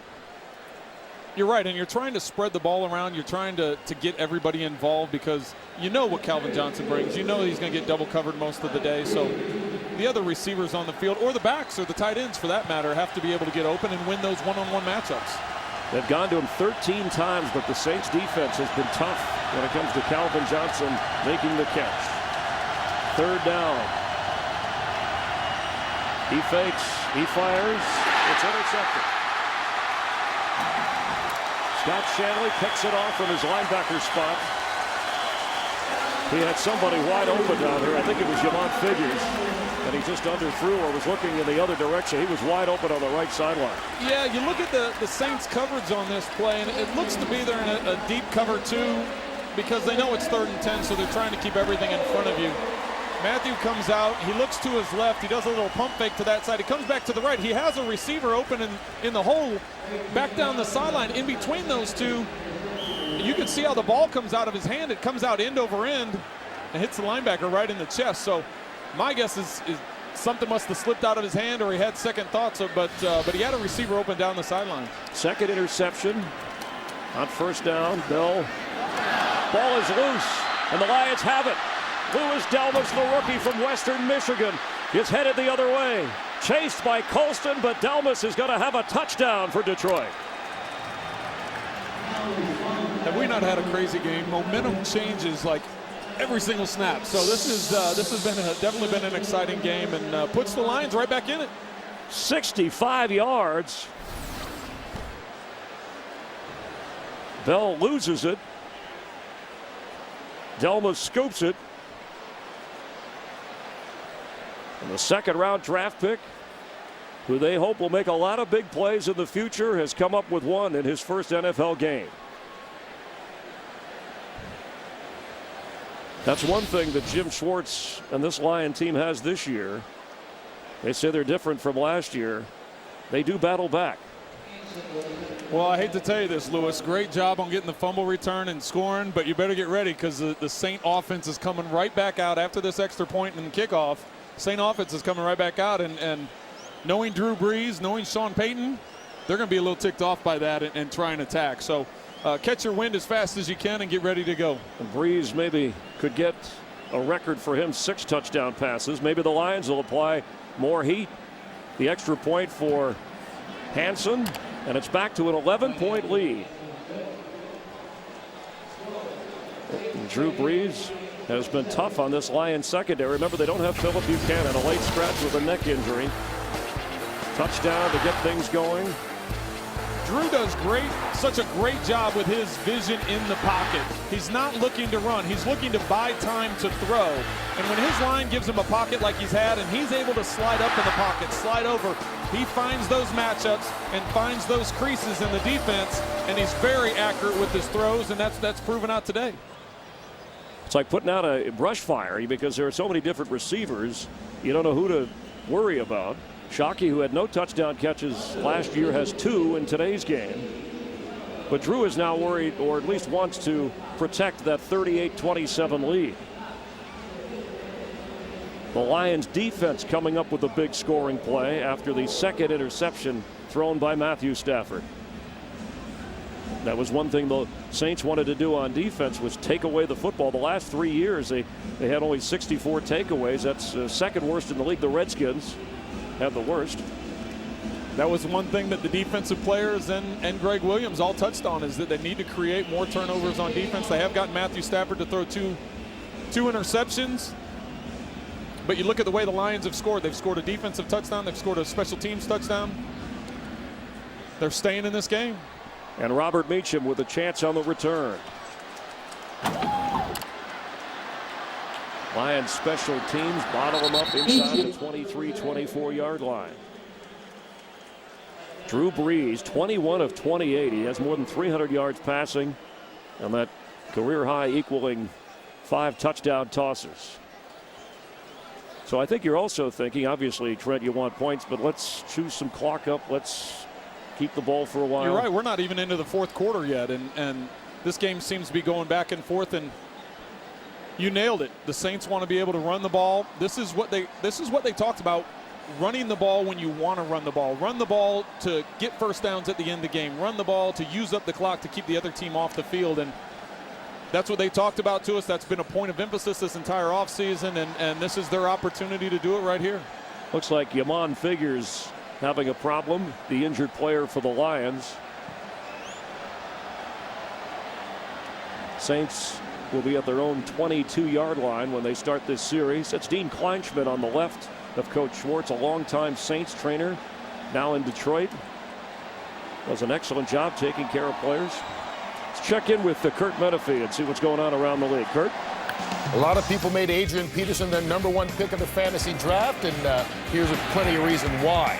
A couple of good moves and a lot of speed. 64 yards on this run, 3 touchdowns, 180 yards rushing, and they're still playing. Minnesota up 21 over Cleveland in the fourth quarter. Chris and Trent. Thanks, Kurt. And here it's 38-27. A game that New Orleans has led throughout. But the Lions, the new look Lions, fighting back, trying to stay in it. Brees on first down. Has time, dumps it to Reggie Bush, who was stopped short of the 30-yard line. Anthony Henry from his corner spot. So much for running the ball and using up some clock and working on the run game with a 11-point lead heading into the fourth quarter. But Drew did a good job of not forcing the ball down the field, hitting his check down, and once again, that little 3-4 yard dump off to Reggie Bush, that's like a running play for him, and he's able to make a guy miss and gain 8 yards out of that play. Bush 5 catches today for 55 yards, 3 rushing attempts, no yards rushing there, and 3 punt returns, 2 fumbles, 1 that he did lose on 2nd and 2. Reggie carries here. Looks like it'll be 3rd and short. That's Larry Foote coming up from that linebacker spot. Larry Foote grew up a fan of Jack Tatum, the former Raider hard-hitting safety. That book, Call Me Assassin.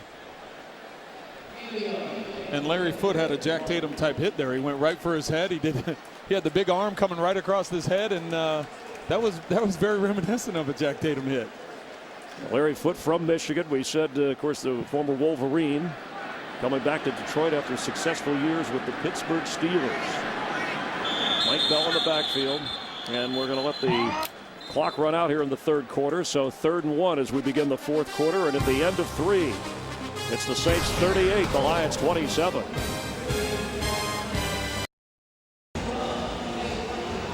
Glad you're enjoying the NFL on Fox from New Orleans on this kickoff weekend with Trent Green, Chris Myers, Chuck McDonald, our producer, Greg Scopatone, our director and crew. It's been an entertaining game and a key 3rd down and 1. Detroit needs the stop, trailing 38-27. The handoff to Bell. There's no stopping him to the 40 and a first down as the clock runs to start the fourth quarter. His average has been big all day. Great vision by Mike Bell. He's able to see the defense get penetration on one side. He makes the cutback and is able to get the first down. That was a big first down to start off this fourth quarter. Like we said, the Saints want to use up some time of possession. They want to use up some clock. Keep this Lions offense off the field. They've changed the field position. 96 yards rushing for Bell as Breeze rolls out and completes to Colston. A first down at the 47, 46-yard line before Julian Peterson brought him down. Colston, a 7th-round draft pick out of Hofstra, was a big find at a 6'4", one of those big targets for Breeze, and then he's got the little guys like Lance Moore at 5'9", and they got Jeremy Shockey at 6'5". You got a speed guy like Devery Henderson and even Robert Meacham, and he has spread the ball around. That's Meacham in the backfield with Bell. Bell gets the carry on first down. Looks like the Lions are wearing down a little here. They are. This is just what we talked about. When the Saints started this drive, they want to use up some clock. They want to get first downs.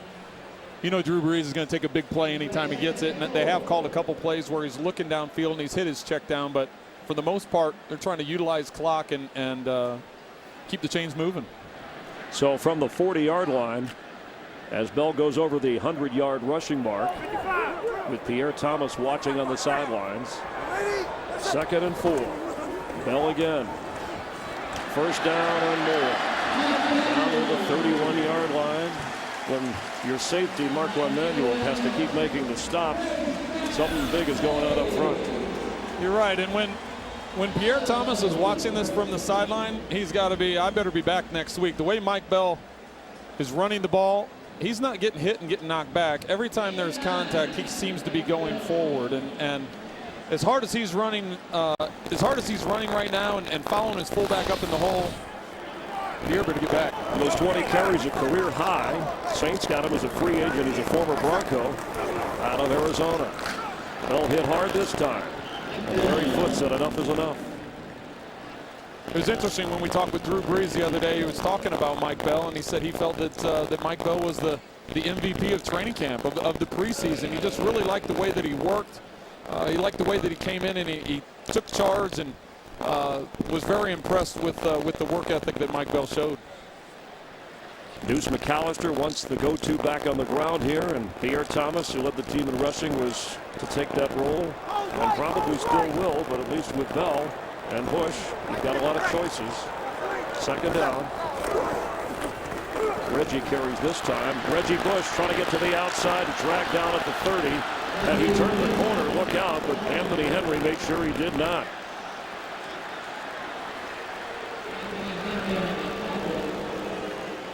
Colston and Meacham check in. This is one of the things we talked with Reggie about. He's got to understand at a certain point in time, instead of trying to bounce everything, he realizes he bounces everything, and it's hard for him because at every level he's played with his quickness and his speed, he's been able to utilize big plays, and he knows that he's got to manage that better. And when there's a play to take, to lower his shoulder and go get it. But right there was nothing for him to get. 3rd and 9. Breeze with time. Right on target to David Thomas. The tight end they just traded for from New England. But Billy Miller went out for the season with an injury. Of course, Dan Campbell also at that position on injured reserve. A big first down for the Saints. The Lions on defense try and bring pressure. They bring the guy up the slot. They bring a linebacker. They just can't get to Breeze. He steps up in the pocket like he's done over and over today and puts the ball right on the money for another big first down. And you can see the clock just ticking away, ticking away. 10.5 minutes to go in the fourth quarter. Saints could deliver a knockout punch here. Drew Brees. Game clock running down, and right at the snap gets the most out of that as Bell carries. There wasn't a lot of room there, but he made something happen. Penalty flag. Looked like a late hit out of bounds. Ernie Sims over there.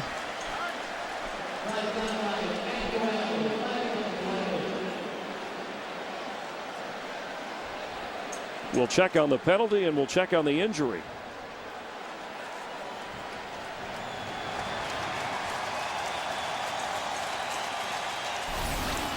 After the play was over, personal foul, late hit out of bounds, defense number 50. Half the distance to the goal, automatic first down, 21 may remain in the game. Although Bell is going to limp off, he was the player down. Looks like he's hurting a bit. Ernie Sims hit with the penalty. One of those defensive starters returning. One thing about Ernie Sims, they've said, is just his speed. He's one of the best young linebackers in the league. He plays with a great deal of speed, but he's got to understand when you're going sideline to sideline, sometimes there's plays to be made, and Mike Bell was able to come off the field and get fixed up. But with Pierre Thomas being out of the game, they want Mike Bell back in the game, and this Detroit Lions got to be able to hold him to a field goal here to keep it a 2-score game. So from the 6-yard line, first and goal with Reggie Bush in the game. Breeze looks to throw for Heath Evans, who has it, was brought down inside the 3 by Larry Foote.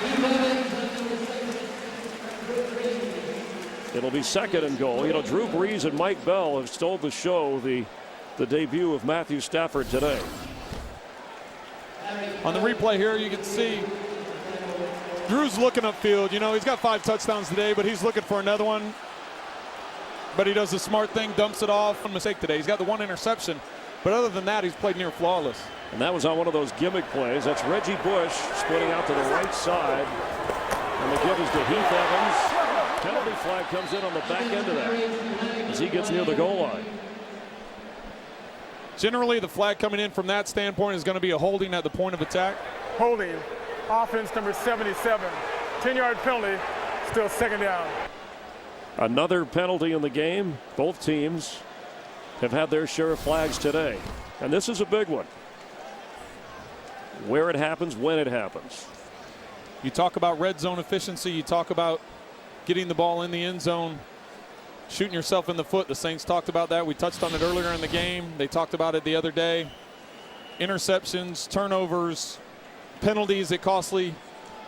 That's what Detroit's defense, this is big for them because Detroit wants to hold them to a field goal once again to keep it to a 2-possession game.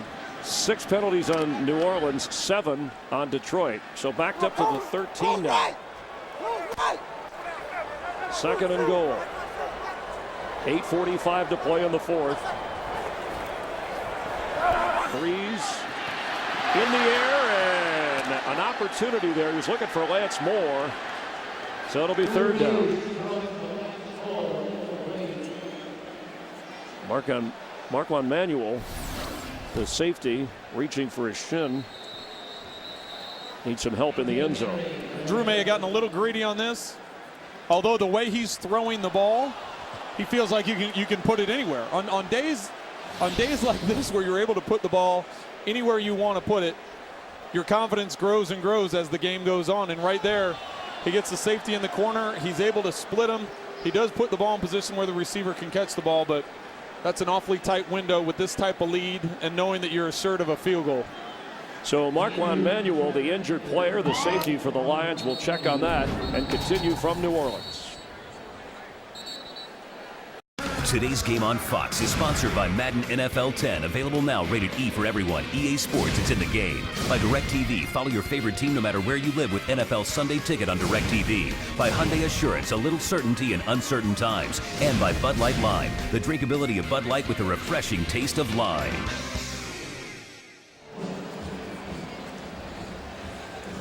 The Saints got out to a 14-0 lead, and ooh, it's scary when Drew Brees gets hot.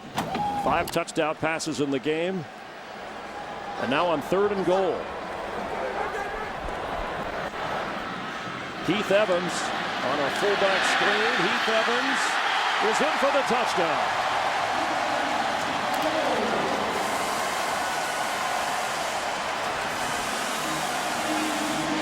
That might just take the steam out of the Lions. Yeah, Detroit's got to feel sick about that. They got him in a situation where they think they can hold him to a field goal, keep this a 2-possession game. They only rushed 4. They dropped 7 into coverage. Good block by the offensive line, pulling around through. If you're that defender on the outside, you have to get outside and force him to turn back in, and you can see they just got sealed off by that wall of offensive line. And for Drew Brees. Yeah, 6 touchdown passes, a career best in one game. And the extra point by John Carney. 45 points for the Saints. And they lead at 40-27, 8:29 to go.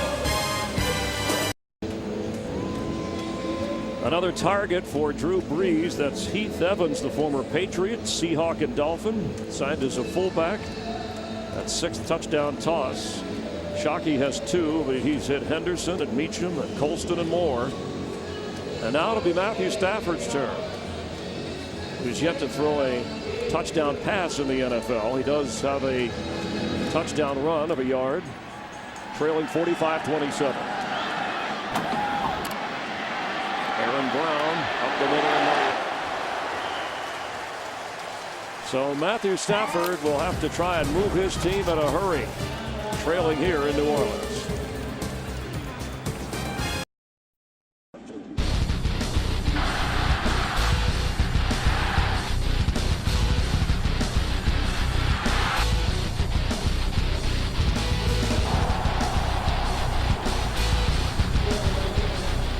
Turnovers, controversial call, 72 points combined.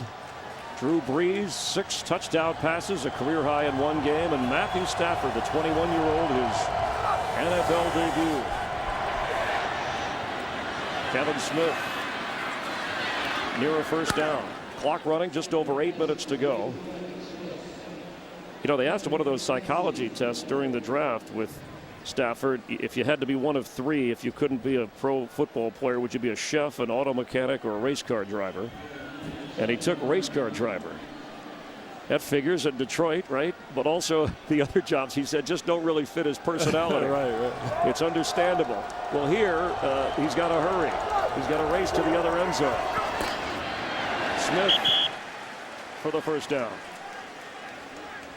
And Anthony Hargrove in on the stop, one of those reserve defensive linemen for the Saints, working on a comeback. He's a guy that the Saints think really highly of. I know that the NFL suspended him last year, and because of some personal issues off the field, he had to sit out all of last season. But that's somebody they feel really strongly about, that they think they can utilize as a defensive tackle, if at times move him to defensive end. He's a hard worker, and they're real excited about having him on this staff. They think he has the potential. Stafford on 1st and 10. Pressure from behind, almost another interception. He already has thrown 2.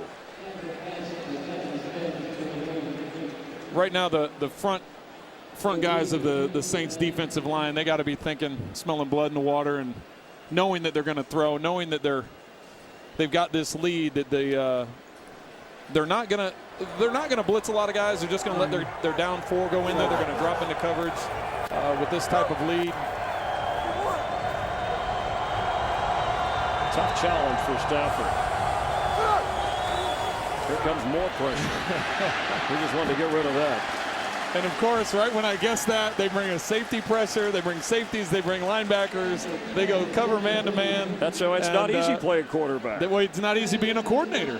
It's not easy being a coordinator, because just when you think you've got the lead, this is what Greg Williams was talking about, playing with the lead and changing things up to put the pressure on the quarterback. And he said it's going to be fun playing with the lead for Jane. With this offense, they'll be doing a lot of that. Jeff Charleston of the Saints called it fresh meat. Bobby McCray said, you know, we let Matt Ryan take advantage of this last year. We won't take the kid lightly, and they have not. 3rd and 10. Little screen to Kevin Smith, who's going to be short of the first down. And Randall Gay in to make the stop. They pulled the punting unit off the field. They're going for it. Give Matthew Stafford a test here. Scott Linehan will send him the play. Usually Scott's upstairs looking down, but he wanted with the rookie to be more in communication. He got more comfortable on the sidelines as the head coach of the St. Louis Rams, calling the plays from down there when he did early on in his tenure at St. Louis. He said he felt more comfortable, and he wanted to be there for Matthew on the sidelines and have that open communication with him. 4th down.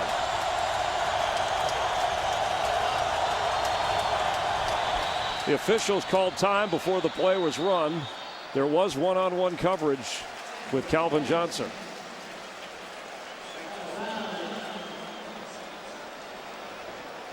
Before the snap, timeout, New Orleans.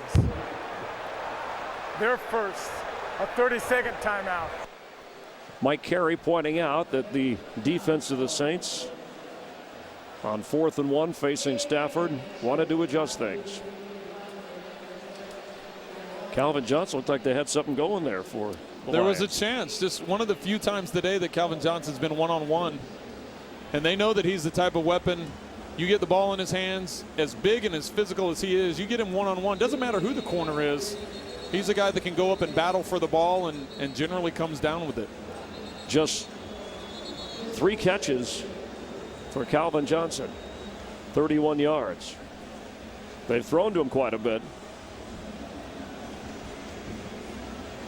From Highland Park, Texas, same place that the great Lion quarterback Bobby Lane came from. That's what Jim Schwartz said when he took over the team.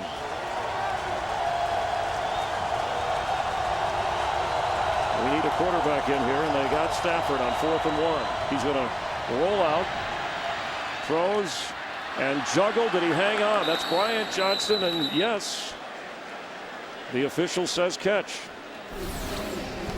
That's one of the reasons why they like Matthew Stafford. He has a big enough arm, and he's strong enough to be able to squeeze it in these tight spots. And how he gets that ball in there, I don't know. But Porter's right there to make the play. He doesn't get it. Bryant Johnson does a good job of squeezing it, getting his feet inbound. So it's a fresh set of downs from midfield, trailing 45-27. Just under 6 minutes to play. Stafford with time underneath to Kevin Smith for a gain of about 8. And we talked about Kevin Smith being an all-down, every-down type of back, being able to utilize him in the passing game, the running game. He hasn't been very effective running the ball today. There haven't been any holes for him, but he has been an outlet for Matthew in the passing game. Haven't seen Maurice Morris, who they picked up from Seattle as a free agent, who in the preseason ran a lot of screens.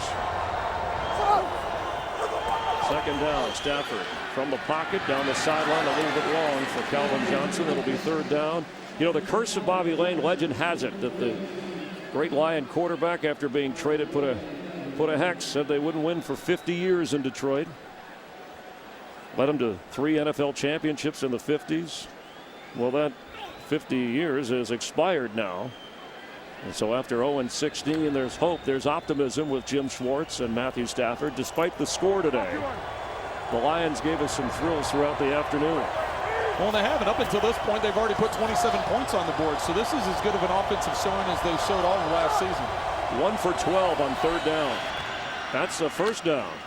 And a tough hit. Yamon Figures held on, and a flag comes in on the end of that play.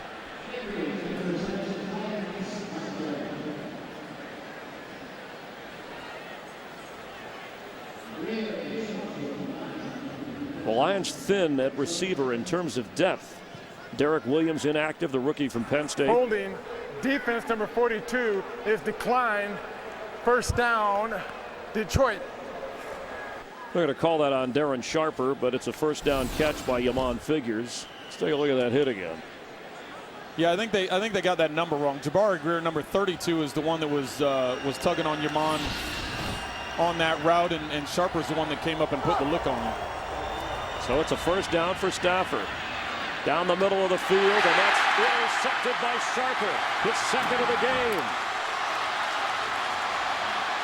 The NFL's active leading interceptor, has 2 today and 56 in his career, and a flag comes out. Got the Lions and Saints going at it at midfield after the play.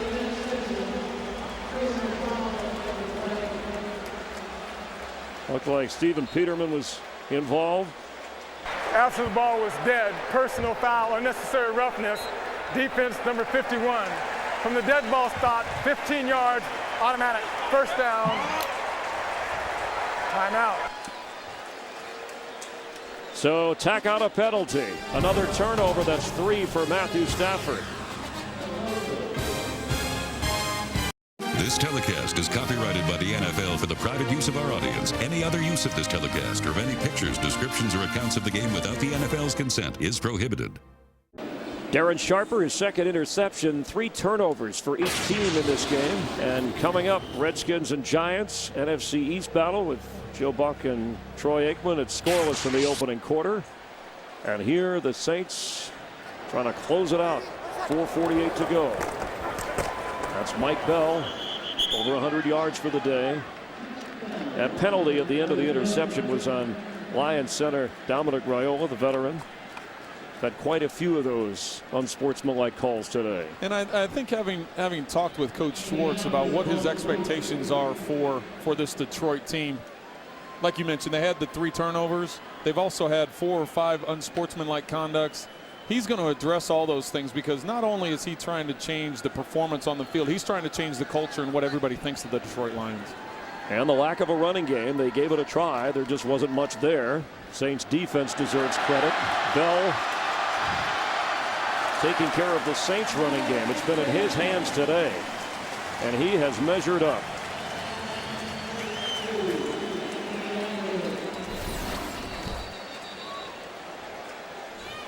Good vision on Bell's part, hitting the cutback, hitting the crease, making things happen. I know Drew Brees is having a career day, 6 touchdown passes. It's going to be hard-pressed to not think Mike Bell is co-MVP along with Drew Brees because the type of game he's playing, he's filling in for Pierre Thomas. He's just playing an outstanding game. And Brees, another game of 200 yards or more. Shattered that as Bell carries again and has room. They're trying to slow him down, grab it onto his jersey.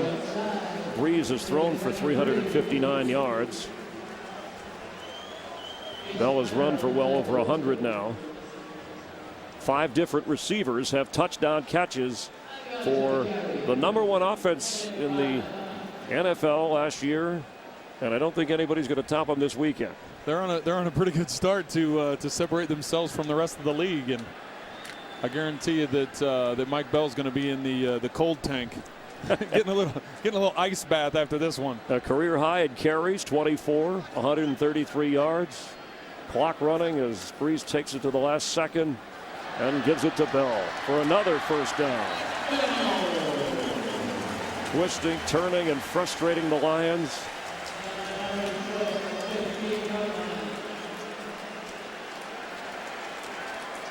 Detroit gets Minnesota next week.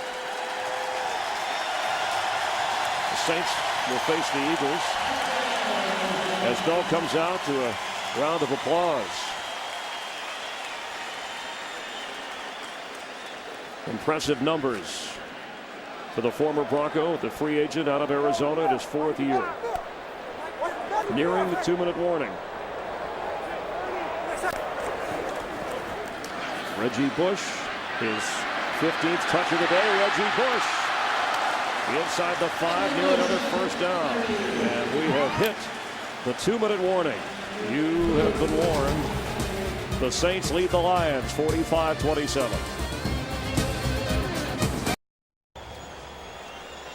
Saints trying to run out the clock and run the Lions out of town. The Giants have a 3-0 lead at home against the Redskins. You'll see that game next. They have kicked off already. Last year the Giants swept Washington in that NFC East showdown. 1st and goal. Reggie Bush. Reggie Bush has a Saints touchdown. And a penalty flag comes in. So don't count it just yet. Holding, offense number 85. 10-yard penalty is still first down. And people wonder why Reggie doesn't just lower his shoulder and run in there, and he takes a lot of criticism for not doing that. And the last 2 runs he's had have been big runs, and every time he's used his athleticism and his speed to, when the pile's not there, to bounce it and get around the edge. And when you have that kind of talent, you tend to lean on it. And he knows that. He admitted that to us the other day, that sometimes he leans on it too much and it catches up to him because of the speed in this league. But that's why he does it right there. The last 2 carries have proven that. And Sean Payton doesn't apologize for the skills of Reggie Bush. He is glad to have him, knowing what he is capable of doing, getting him the touches. Obviously, the turnover today on the punt return, the one that he lost, not happy with. But he's a threat. Defenses have to worry about where he lines up. That's why a guy like Bell or Pierre Thomas run the football up the middle. And that's why you can utilize him so many different ways. We saw him line up on the outside, and they used him as a wide receiver. We've seen him in the backfield. We've seen him a number of different ways. So the penalty negates the score. Reggie gets a carry, and here he goes. Making sure to stay in bounds as the clock runs. 140 and ticking. As much as he wanted to bounce that outside and keep going, he did the smart thing right there. You know you got the clock running. Turn it up inside. Keep the clock moving. Mike Bell's coming back in the game.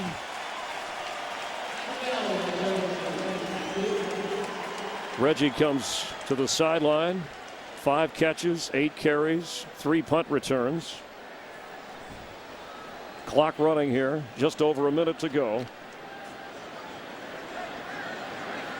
That's right in that range that Coach Payton wanted for him. He said that 15 to 20 range, and he ended up with 16 touches. So Bell again. Now, if you're the Lions, what do you take out of this game aside from Matthew Stafford's debut? Well, I think you look at you scored a touchdown on special teams. You scored a touchdown on defense. Yeah, you gave up a lot of yards through the air. There are some positives. You get Matthew Stafford some experience. You're excited that they were down 14-0. The entire sideline didn't go into the tank. They kept fighting. This game was really close for a good part of the game until we get into the fourth quarter and the Saints scored these last couple touchdowns. You know, it was in striking distance, and they kept themselves in the game until the very end. 3rd and goal. Unfitting that Bell will run this out as the clock winds down. And for the Saints, a fast start in a year that many think they're a playoff team. They have all the tools to make it happen. 45-27, the Saints over Jim Schwartz and the Lions. For Trent Green, our entire crew, I'm Chris Myers. The Giants and Redskins are next on Fox.